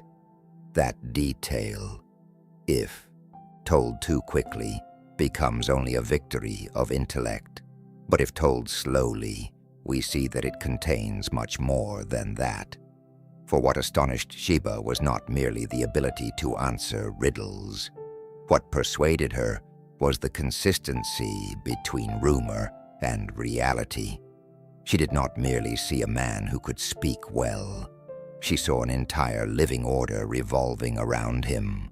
The way the court functioned, the way the feasts were arranged, the beauty of the buildings, the dignity of the attendants, the rhythm of life in a kingdom where wisdom did not stand apart like a jewel on display, but had permeated organization, aesthetics, manner of presence, and the general feeling that here there truly was a center. That is what gives this stage of Solomon's life its depth. For true wisdom does not dwell only in the mind. It radiates outward into a form of life. A truly wise person will make the world around him more ordered, brighter, and more balanced. Jerusalem under Solomon, at least in this moment, seems to have become proof of that. Politics, religion, commerce, and fame were no longer four separate currents.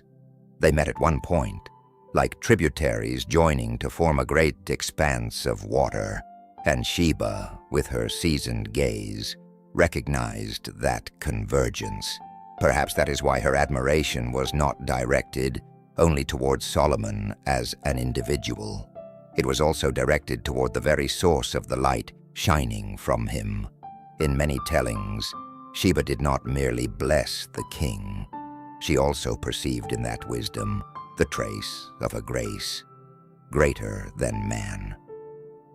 This is very beautiful because it shows that at its highest level, fame is no longer simply a matter of people know me, but of people look through me and see what has made me what I am.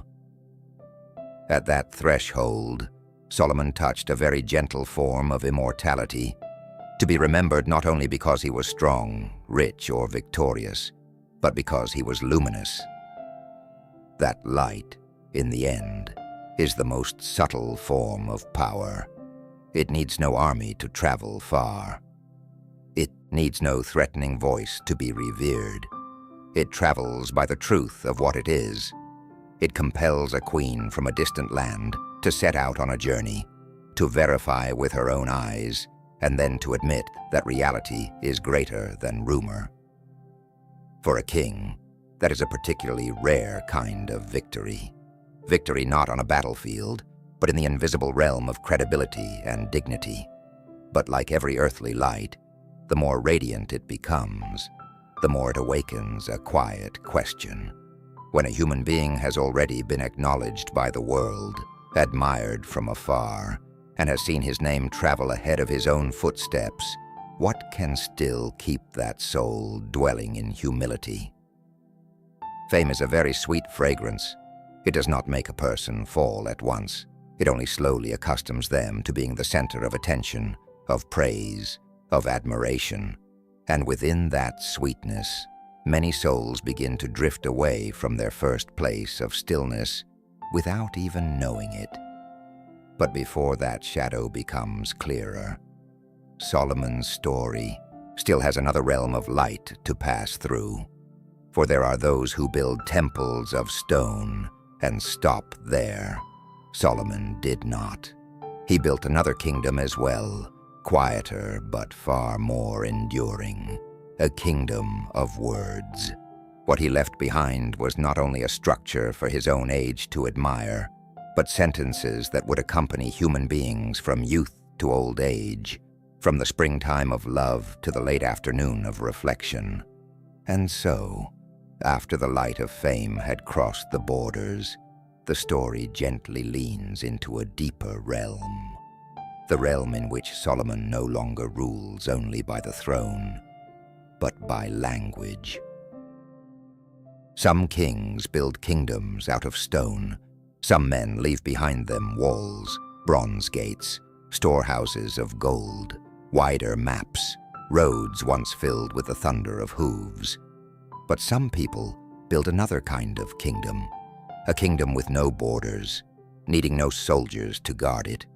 worn down neither by wind-blown sand nor by time, because it is built of words.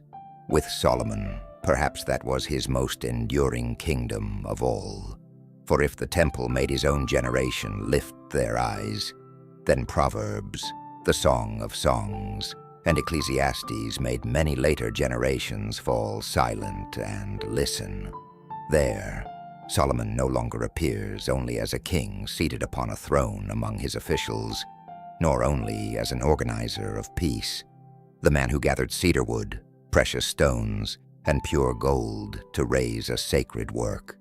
There, he appears as a soul passing through many seasons of human life, leaving behind words that can accompany a person from the bright heat of youth to the time when the hair has turned white, from the days when the heart still trembles with love to the late afternoons, when one sits quietly and looks upon one's life, as one looks at pale sunlight upon a stone threshold. The Song of Songs is such a springtime. In those words, we do not encounter first a king of laws, but a human being who knows how to marvel at beauty. Love in the Song of Songs is not dry, not didactic, not merely duty.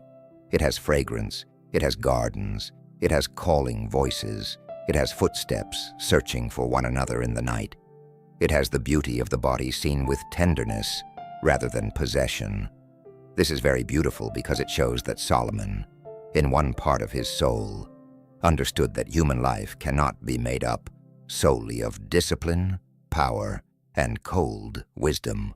It also needs the softness of love, of praise, of the capacity to behold beauty without rushing to turn it into a tool.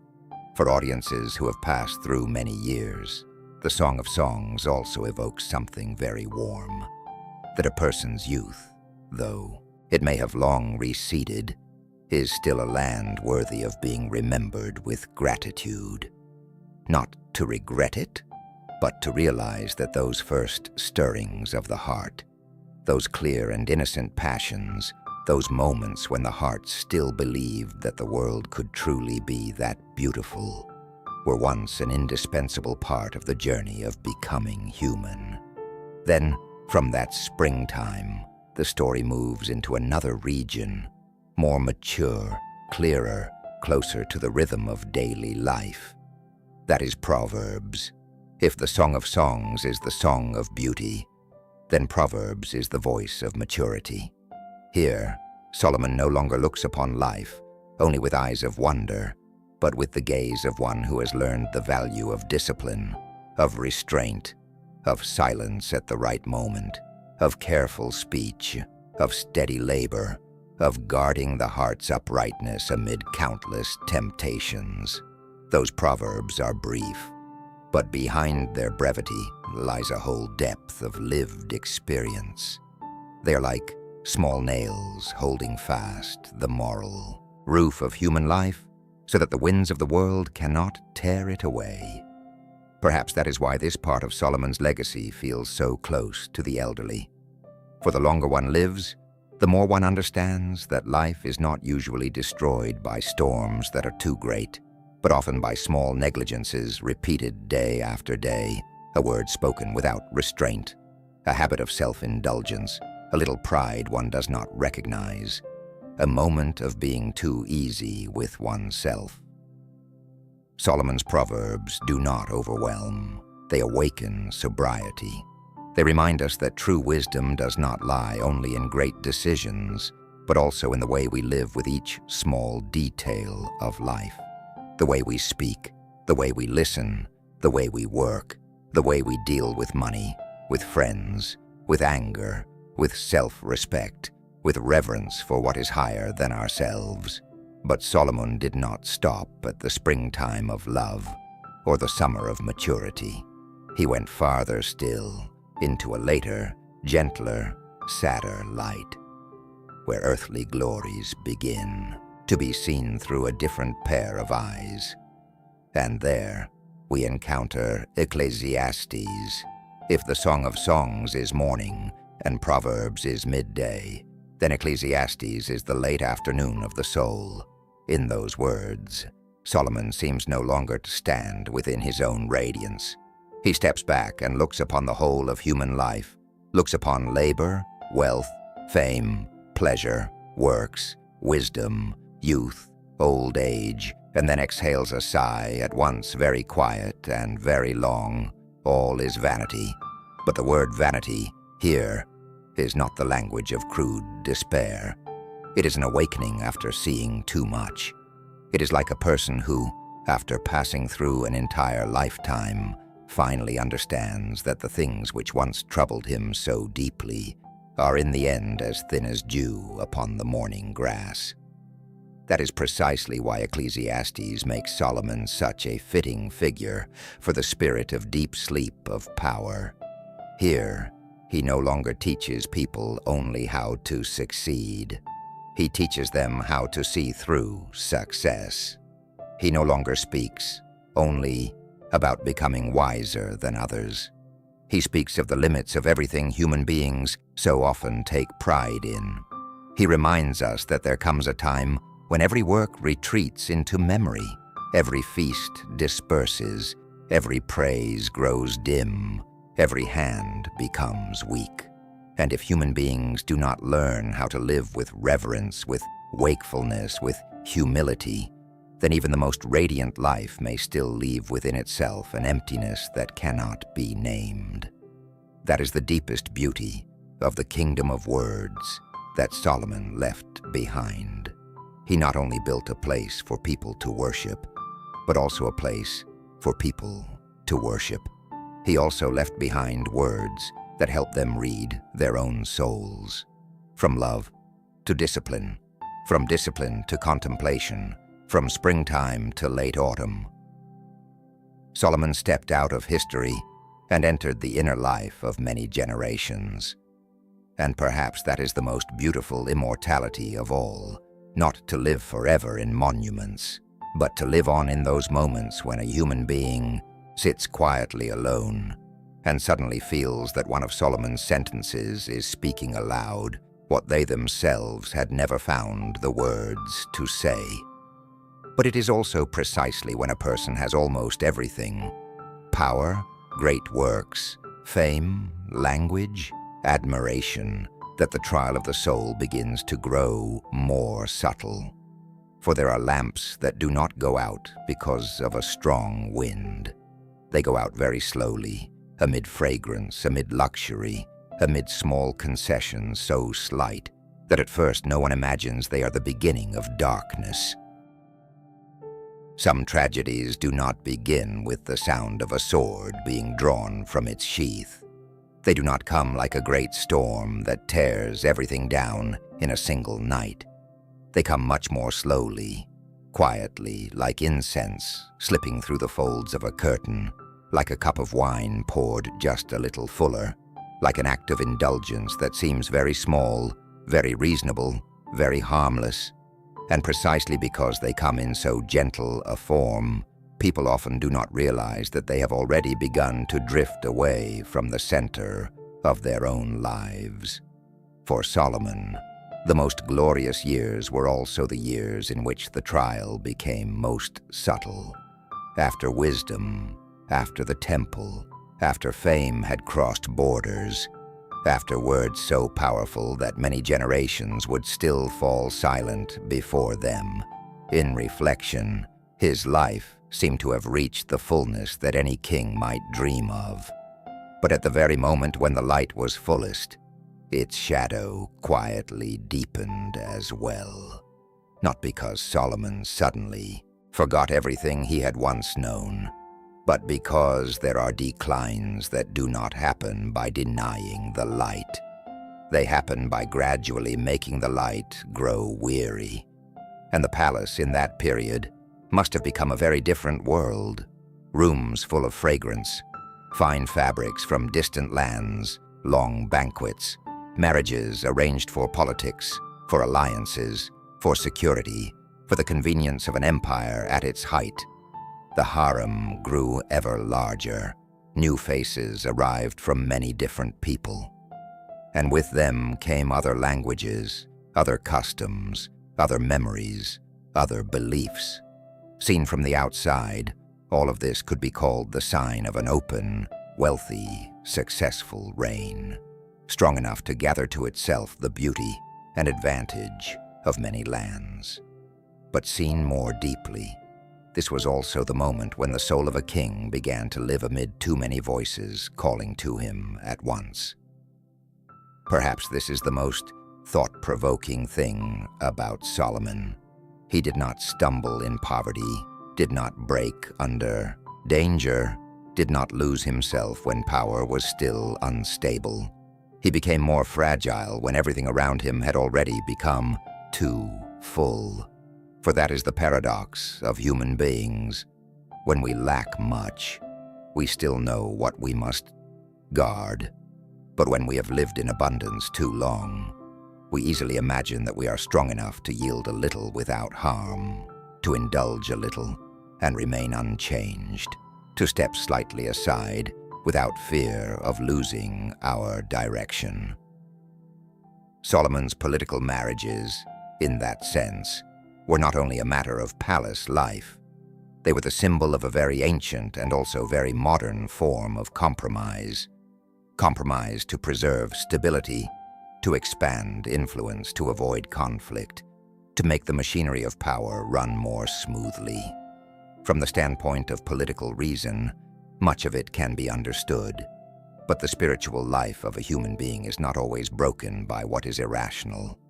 Very often it is worn down by things that are too reasonable, one concession today to keep the peace, one acceptance tomorrow to preserve an alliance, one day of silence to avoid a fracture, and then at some point, a person suddenly sees that the sacred center within is no longer standing where it once stood. That is exactly what happened to Solomon. Foreign religions did not enter his life like an invading army. They came through affection, through relationships, through the desire to please, through the wish to make those close to him content. And because they came in so gentle a form, they were far more dangerous. For a soul does not usually betray itself in a single, violent decision.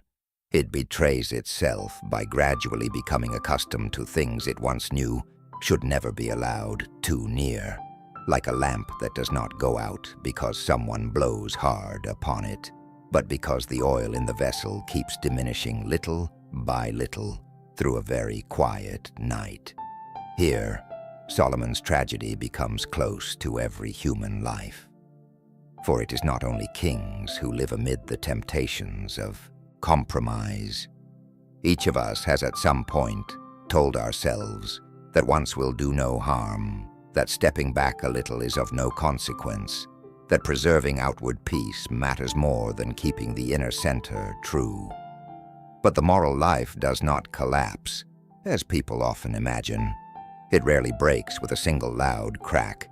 It wears away like stone touched by water, day after day, so slowly that one imagines nothing is happening, until one day, looking back, one realizes that one's original shape has changed. With Solomon, perhaps the most painful thing was not luxury in itself. Wealth is not always a sin. Power does not automatically make a person evil. The problem lay in this. He gradually allowed the things that had once been meant to serve sacred order to begin replacing it. The rooms were heavy with fragrance, the tangled web of relationships. The concerns of pleasure and maintaining splendor slowly began to take the place of the first simplicity of Gibeon, where a young king had once asked only for a listening heart. That man was still there, but as though pushed farther back behind too many layers of success. And that is the deepest sorrow of this stage. No one can say that Solomon had completely lost wisdom. Precisely because he remained luminous in many ways, the tragedy becomes sadder still. He still had fame, still had works, still had wealth, still had memorable words. But in the most hidden place within his soul, The axis that had once kept everything turning around what was right had begun to shift. Once that happens, even a rain still radiant on the outside has already quietly entered its season of decline. For listeners today, especially those who have lived many years, this story carries a gentle yet very true reminder. What ruins a life is not always what one hates. Sometimes it is what one gradually becomes accustomed to. We grow used to praise, used to being indulged, used to comfort, used to small compromises, so used to them that we can no longer hear clearly the sound of our own footsteps, moving away from the place that once upheld us. But history does not stop in closed rooms. When the soul has begun to grow weary, the legends surrounding a king's life also begin to change color. The ring that once symbolized the power to master darkness will now be retold in another way, as though the very man who once commanded those untamable forces must in the end learn a more bitter lesson. A human being may be very wise in governing the world, and yet still fail in the task of keeping hold of himself. And then, before the gold and splendor have even fully faded, the figure of a king who once sat very high will begin to walk a stranger road still, the road on which he can understand power completely, only after he has tasted the bitterness of losing it. There are failures in a human life that do not come when we are at our weakest. They come when we have grown accustomed to being strong, when wisdom has saved us many times from error, when power has rested in our hands for too long, when words of praise have become such a familiar sound that we no longer hear the danger hidden in that very familiarity. And with Solomon, perhaps the deepest tragedy was not that he had once lacked light, but that he had possessed so much light that he began to imagine he could keep it forever by his own strength. That is the moment when wisdom can no longer keep hold of itself. If in his early years, Solomon appears as a man who knew how to bow his head and ask for a listening heart, then later, amid achievements, fame, palaces, a harem, gold and silver, and works that left later generations astonished, he gradually entered a far subtler trial, the trial of pride. Pride is not always a loud voice. It rarely appears as a crude declaration that I am higher than everyone else. Sometimes, it is only the quiet feeling that one has become wise enough, that one can no longer lose the way, that the principles once needing to be carefully guarded may now be relaxed a little, that the man who once saw through the hearts of others surely will not be deceived by his own. But human beings are often blind to their own blind spot.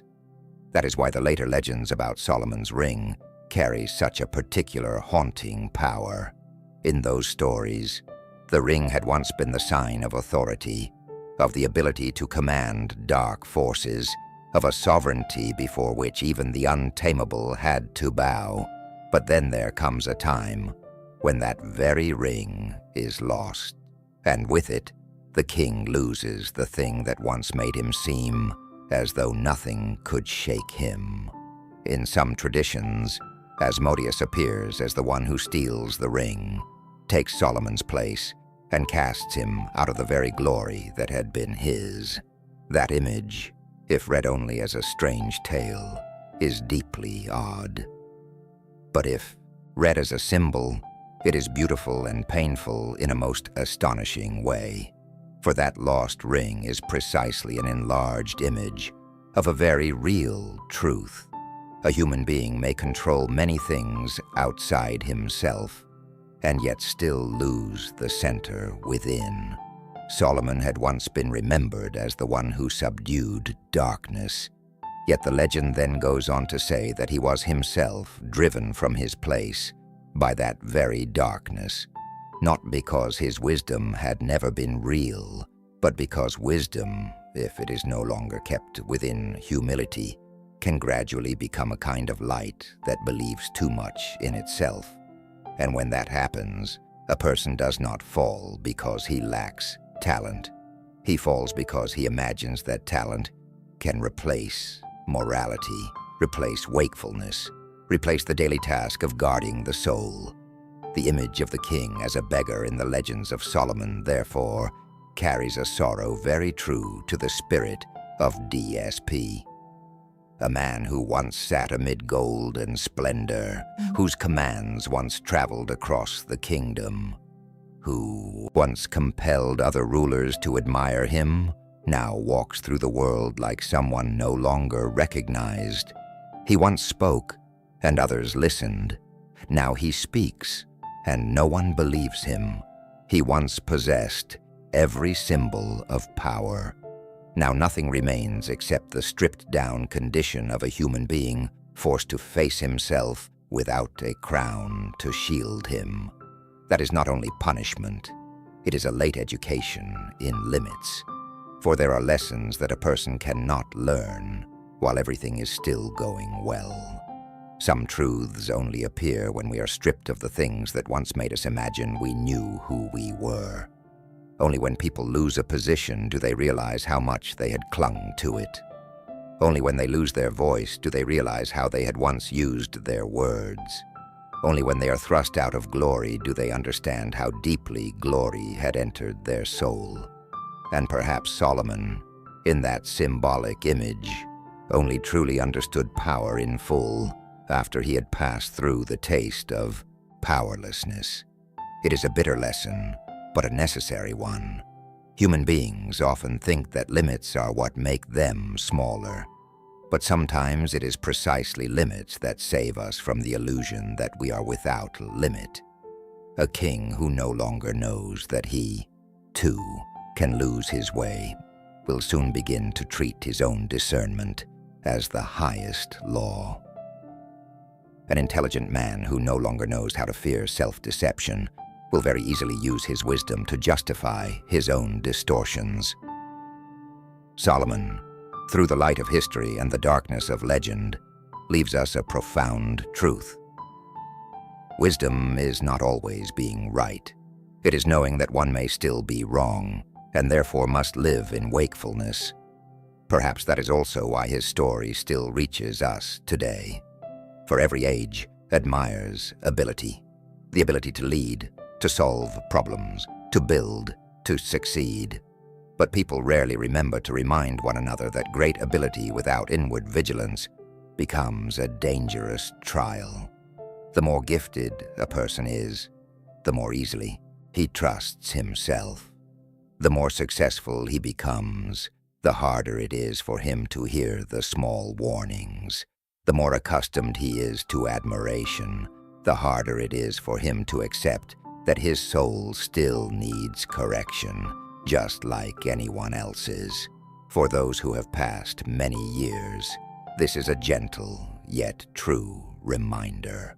What preserves a person is not only his intelligence, but his ability to return to his first simplicity, to return to what he once asked for in the night, to return to reverence, to return to the feeling that he is not the center of every light, but only one entrusted with keeping a fragile lamp. But Solomon's tragedy does not end with his own soul. When the inner center has shifted, sooner or later that distortion spreads outward into history.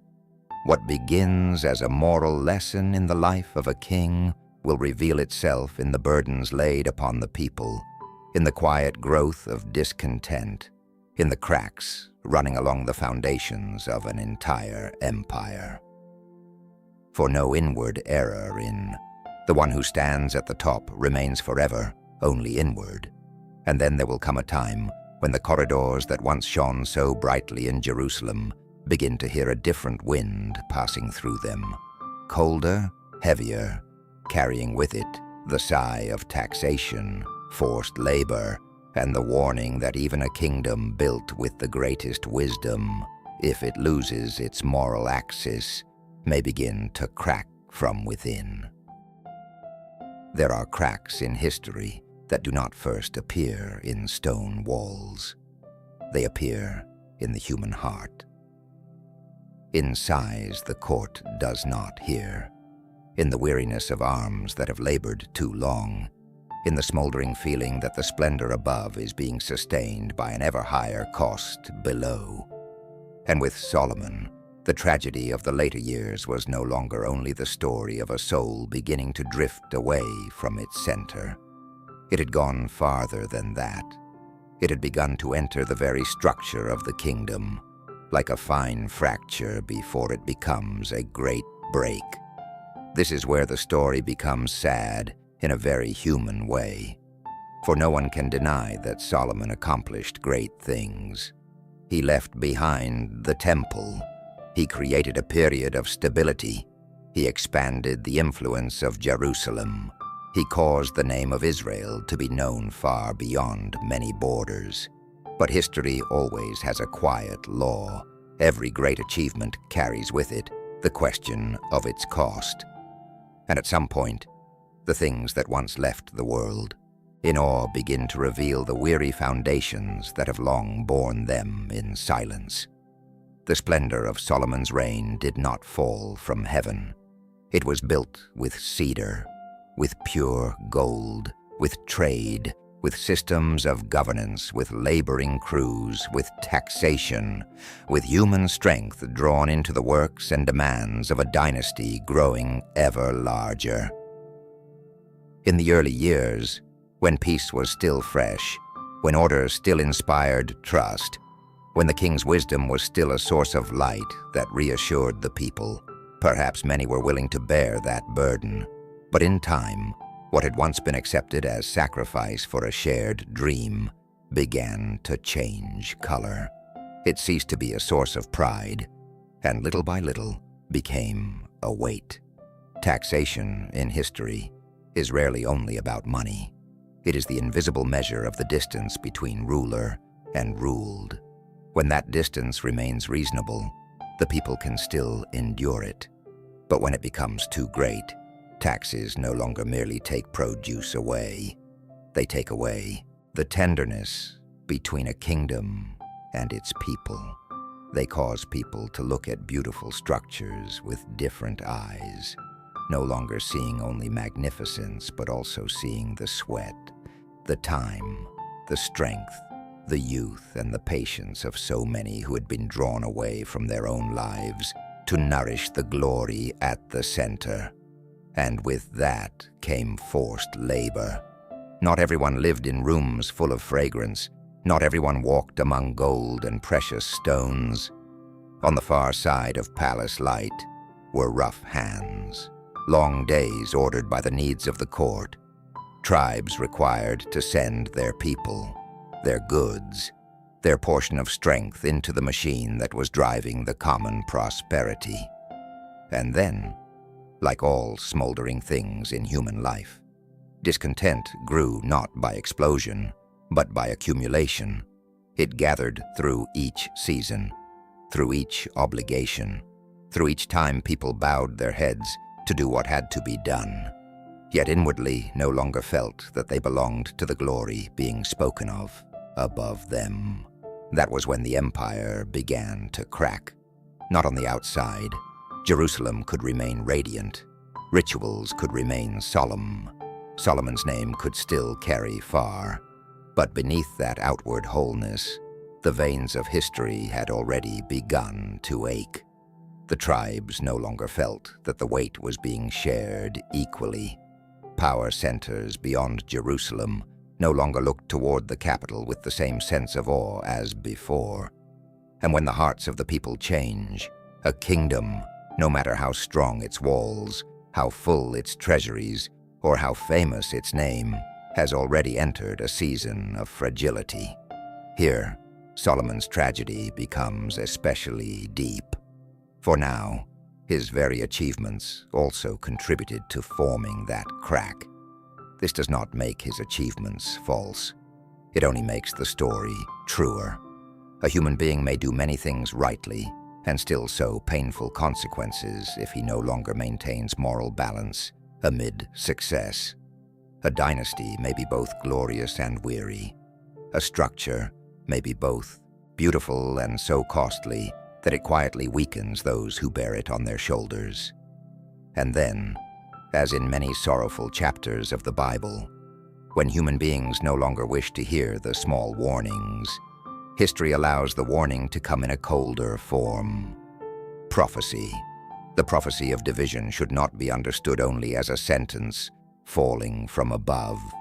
It is also the naming of what had already begun to happen in the heart of the kingdom. Like a cold wind passing through brightly lit corridors, and for the first time, everyone had to accept that within this appearance of completeness, there was already a fracture, that the unity which had once been Israel's pride would no longer remain whole. That which Solomon had built through wisdom and power might still stand for a while, but the soul upholding it was no longer as steady as before. This is one of the most painful lessons of his life. Achievement is not always enough to save a legacy from the consequences of moral failure.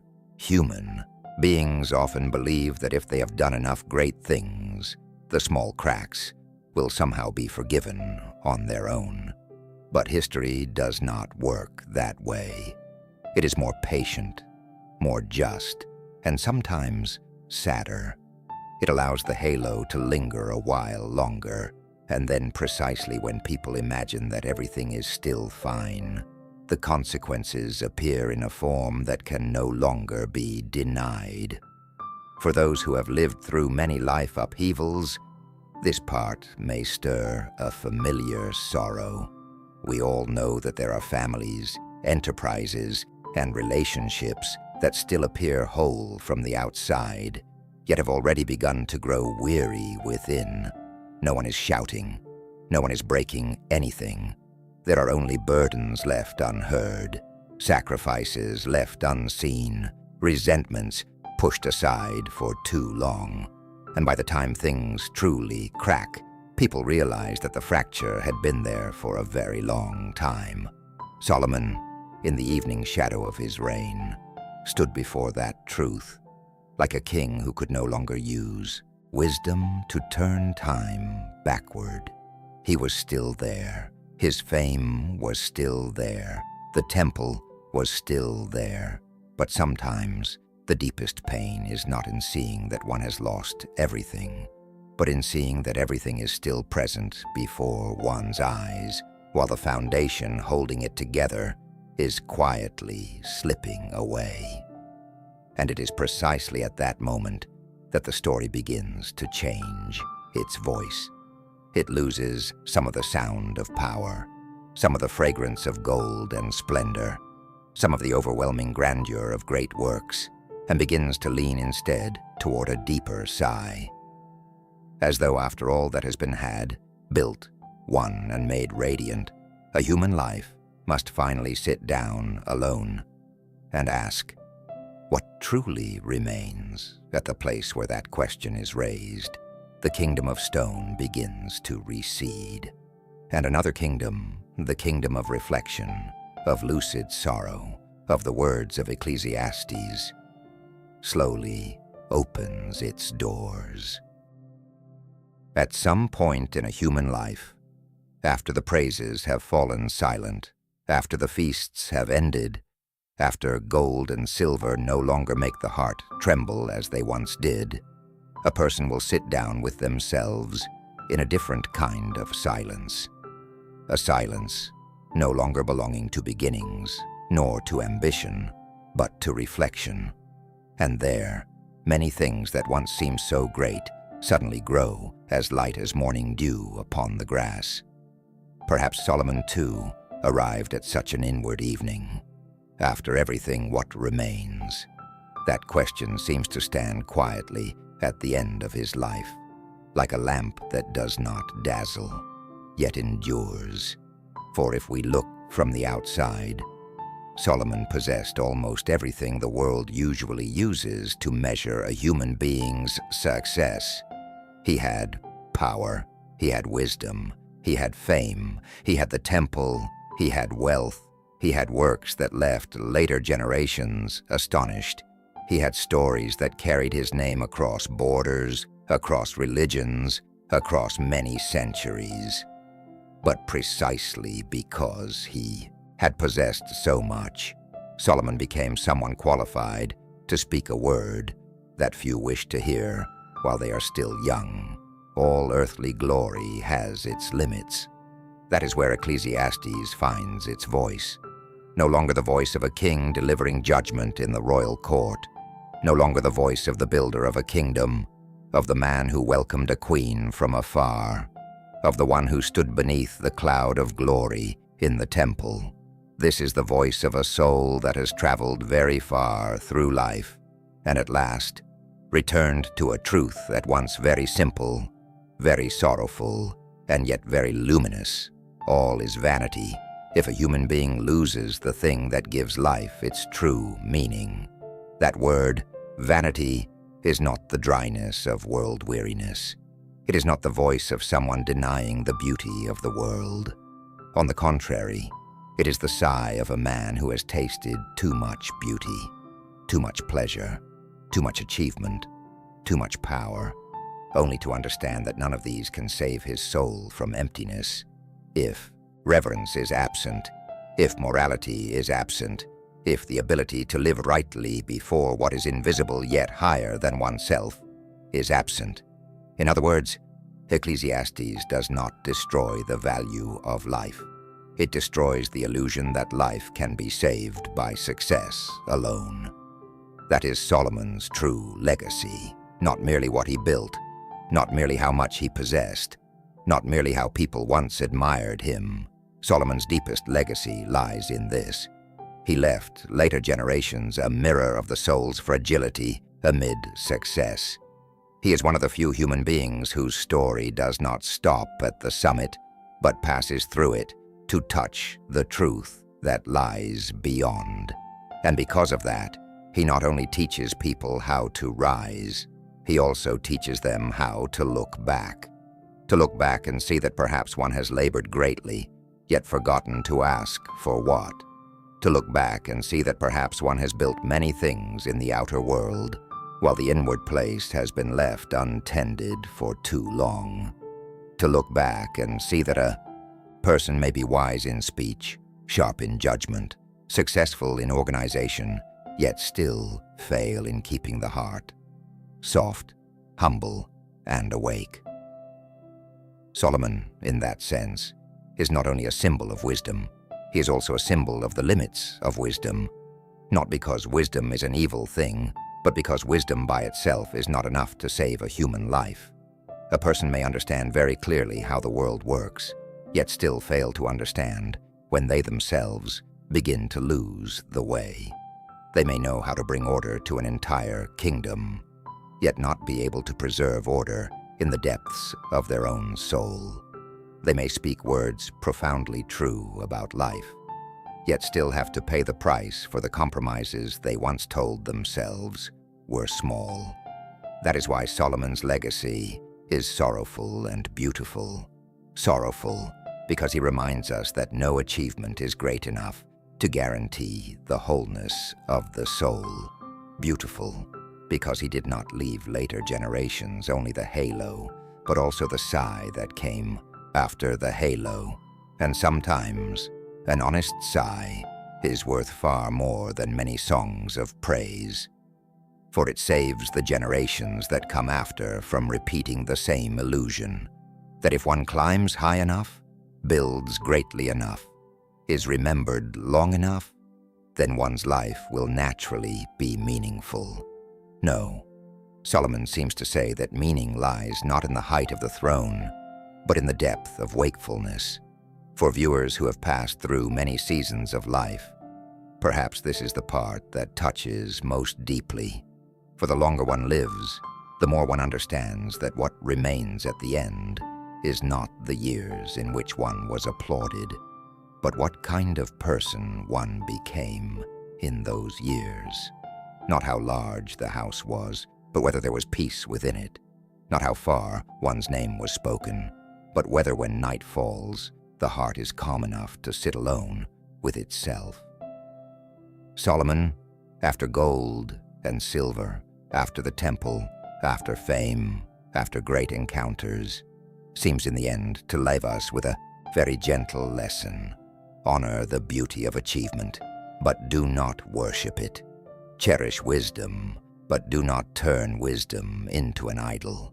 Labor and build, but do not forget that a human life is not saved by what one accumulates, but by what one preserves in the deepest part of the soul. Perhaps that is why Solomon still lives in the memory of humankind.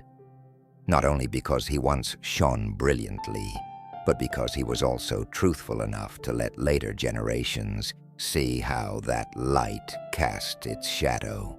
Not only because he once stood very high, but because from that height he saw the fragility of all earthly glory. And precisely because of that, his story is not locked away in the past. It continues to breathe in the human heart today, like a gentle reminder in an age of great speed, great information, great achievement, yet also one so easily wearied and led astray. The night has gone very far. The walls of Jerusalem, the roofs of the temple, the storehouses of gold, the caravans, the music of the palace, the words of Proverbs, the sighs of Ecclesiastes. All of it now seems to be slowly receding into a deeper mist. But one thing has not receded. It is the question that Solomon's life leaves for our own age.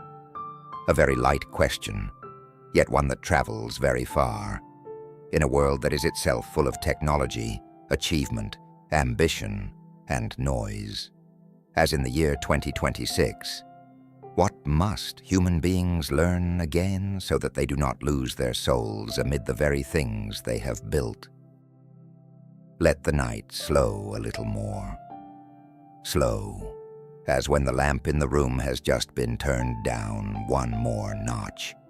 Still bright enough for us to make out the outlines of things, yet gentle enough that the heart does not have to stay awake too long with the agitations of the world. And in that quiet space, now that the story of Solomon has nearly completed its circle, let us bring him a little closer to our own year, 2026.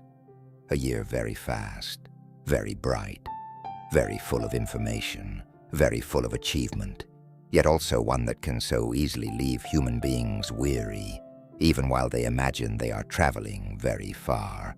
Perhaps Solomon would recognize this age more quickly than we think.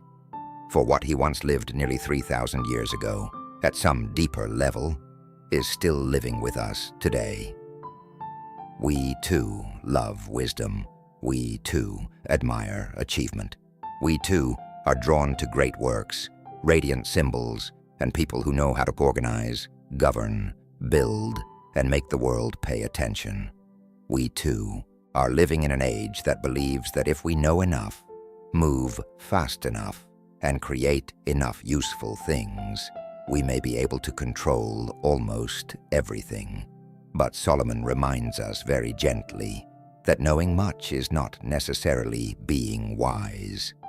For true wisdom does not begin with filling the mind with information. It begins with something far more humble, knowing how to listen to the truth before listening to applause, to listen to the pain of others before defending one's own ego, to listen to one's own limits before rushing to believe that one is already bright enough to be incapable of error. On the night at Gabaon, Solomon did not ask for gold or silver, did not ask for long life, did not ask for victory. He asked for a listening heart. And perhaps that is still the most necessary prayer for human beings in 2026. For we are living amid far too many voices, and yet with far too little listening. We hear the news, we hear arguments, we hear advertisements, we hear the constant urging to become faster, better, more efficient, more outstanding. But at times we no longer hear clearly the voice of conscience, of weariness, of loneliness, of kindness, growing faint within us. Solomon reminds us that a person may be very intelligent and still live wrongly if their wisdom is no longer joined to moral wakefulness. He also teaches this age another lesson, sadder perhaps, but more necessary. Great achievement is not only building a great work, but keeping the soul from collapsing within that work. Solomon built the temple. He organized a kingdom. He gained fame beyond the borders. He caused even a queen from afar to come and see for herself the light within him.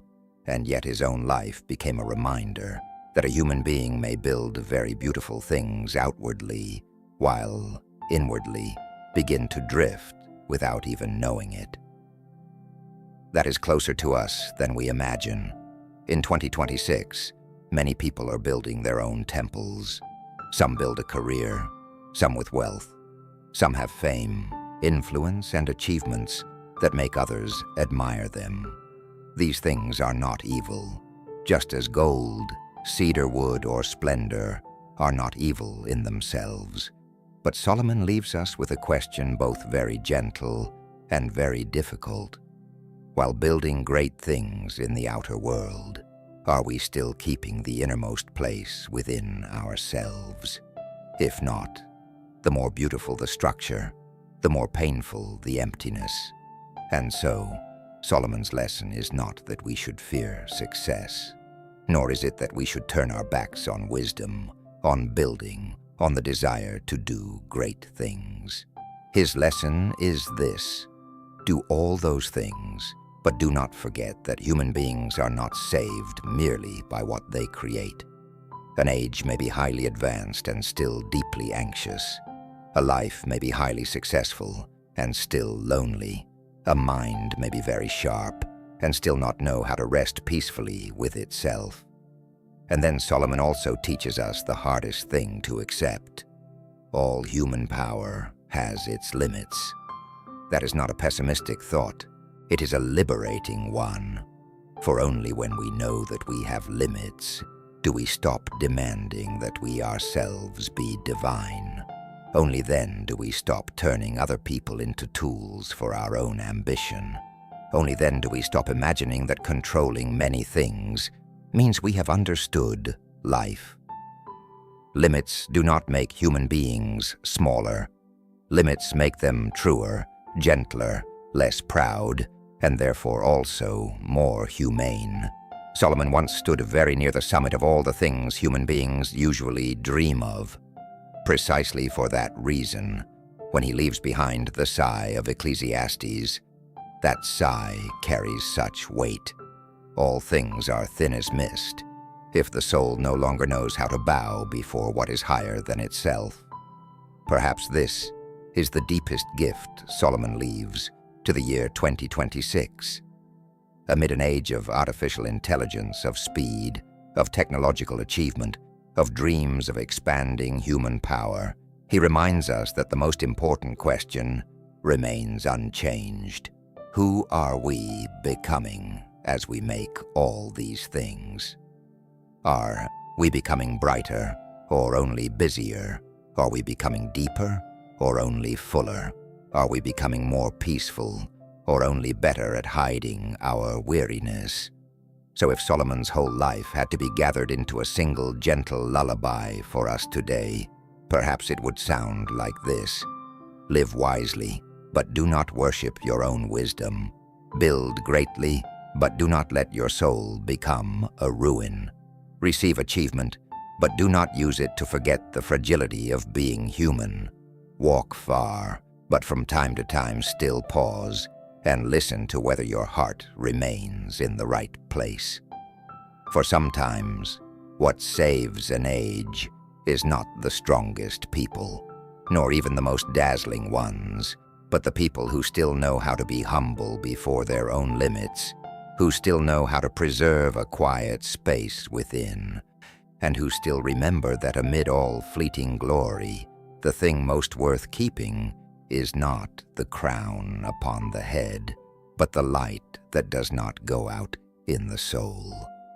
And now, as the night has grown gentler, we may let the name Solomon drift slowly through the mind like a distant bell, no longer as the call of gold or power, but as a very soft reminder that the wisest way to live, in the end, may simply be to live in such a way that when darkness falls, the heart remains quiet enough to rest.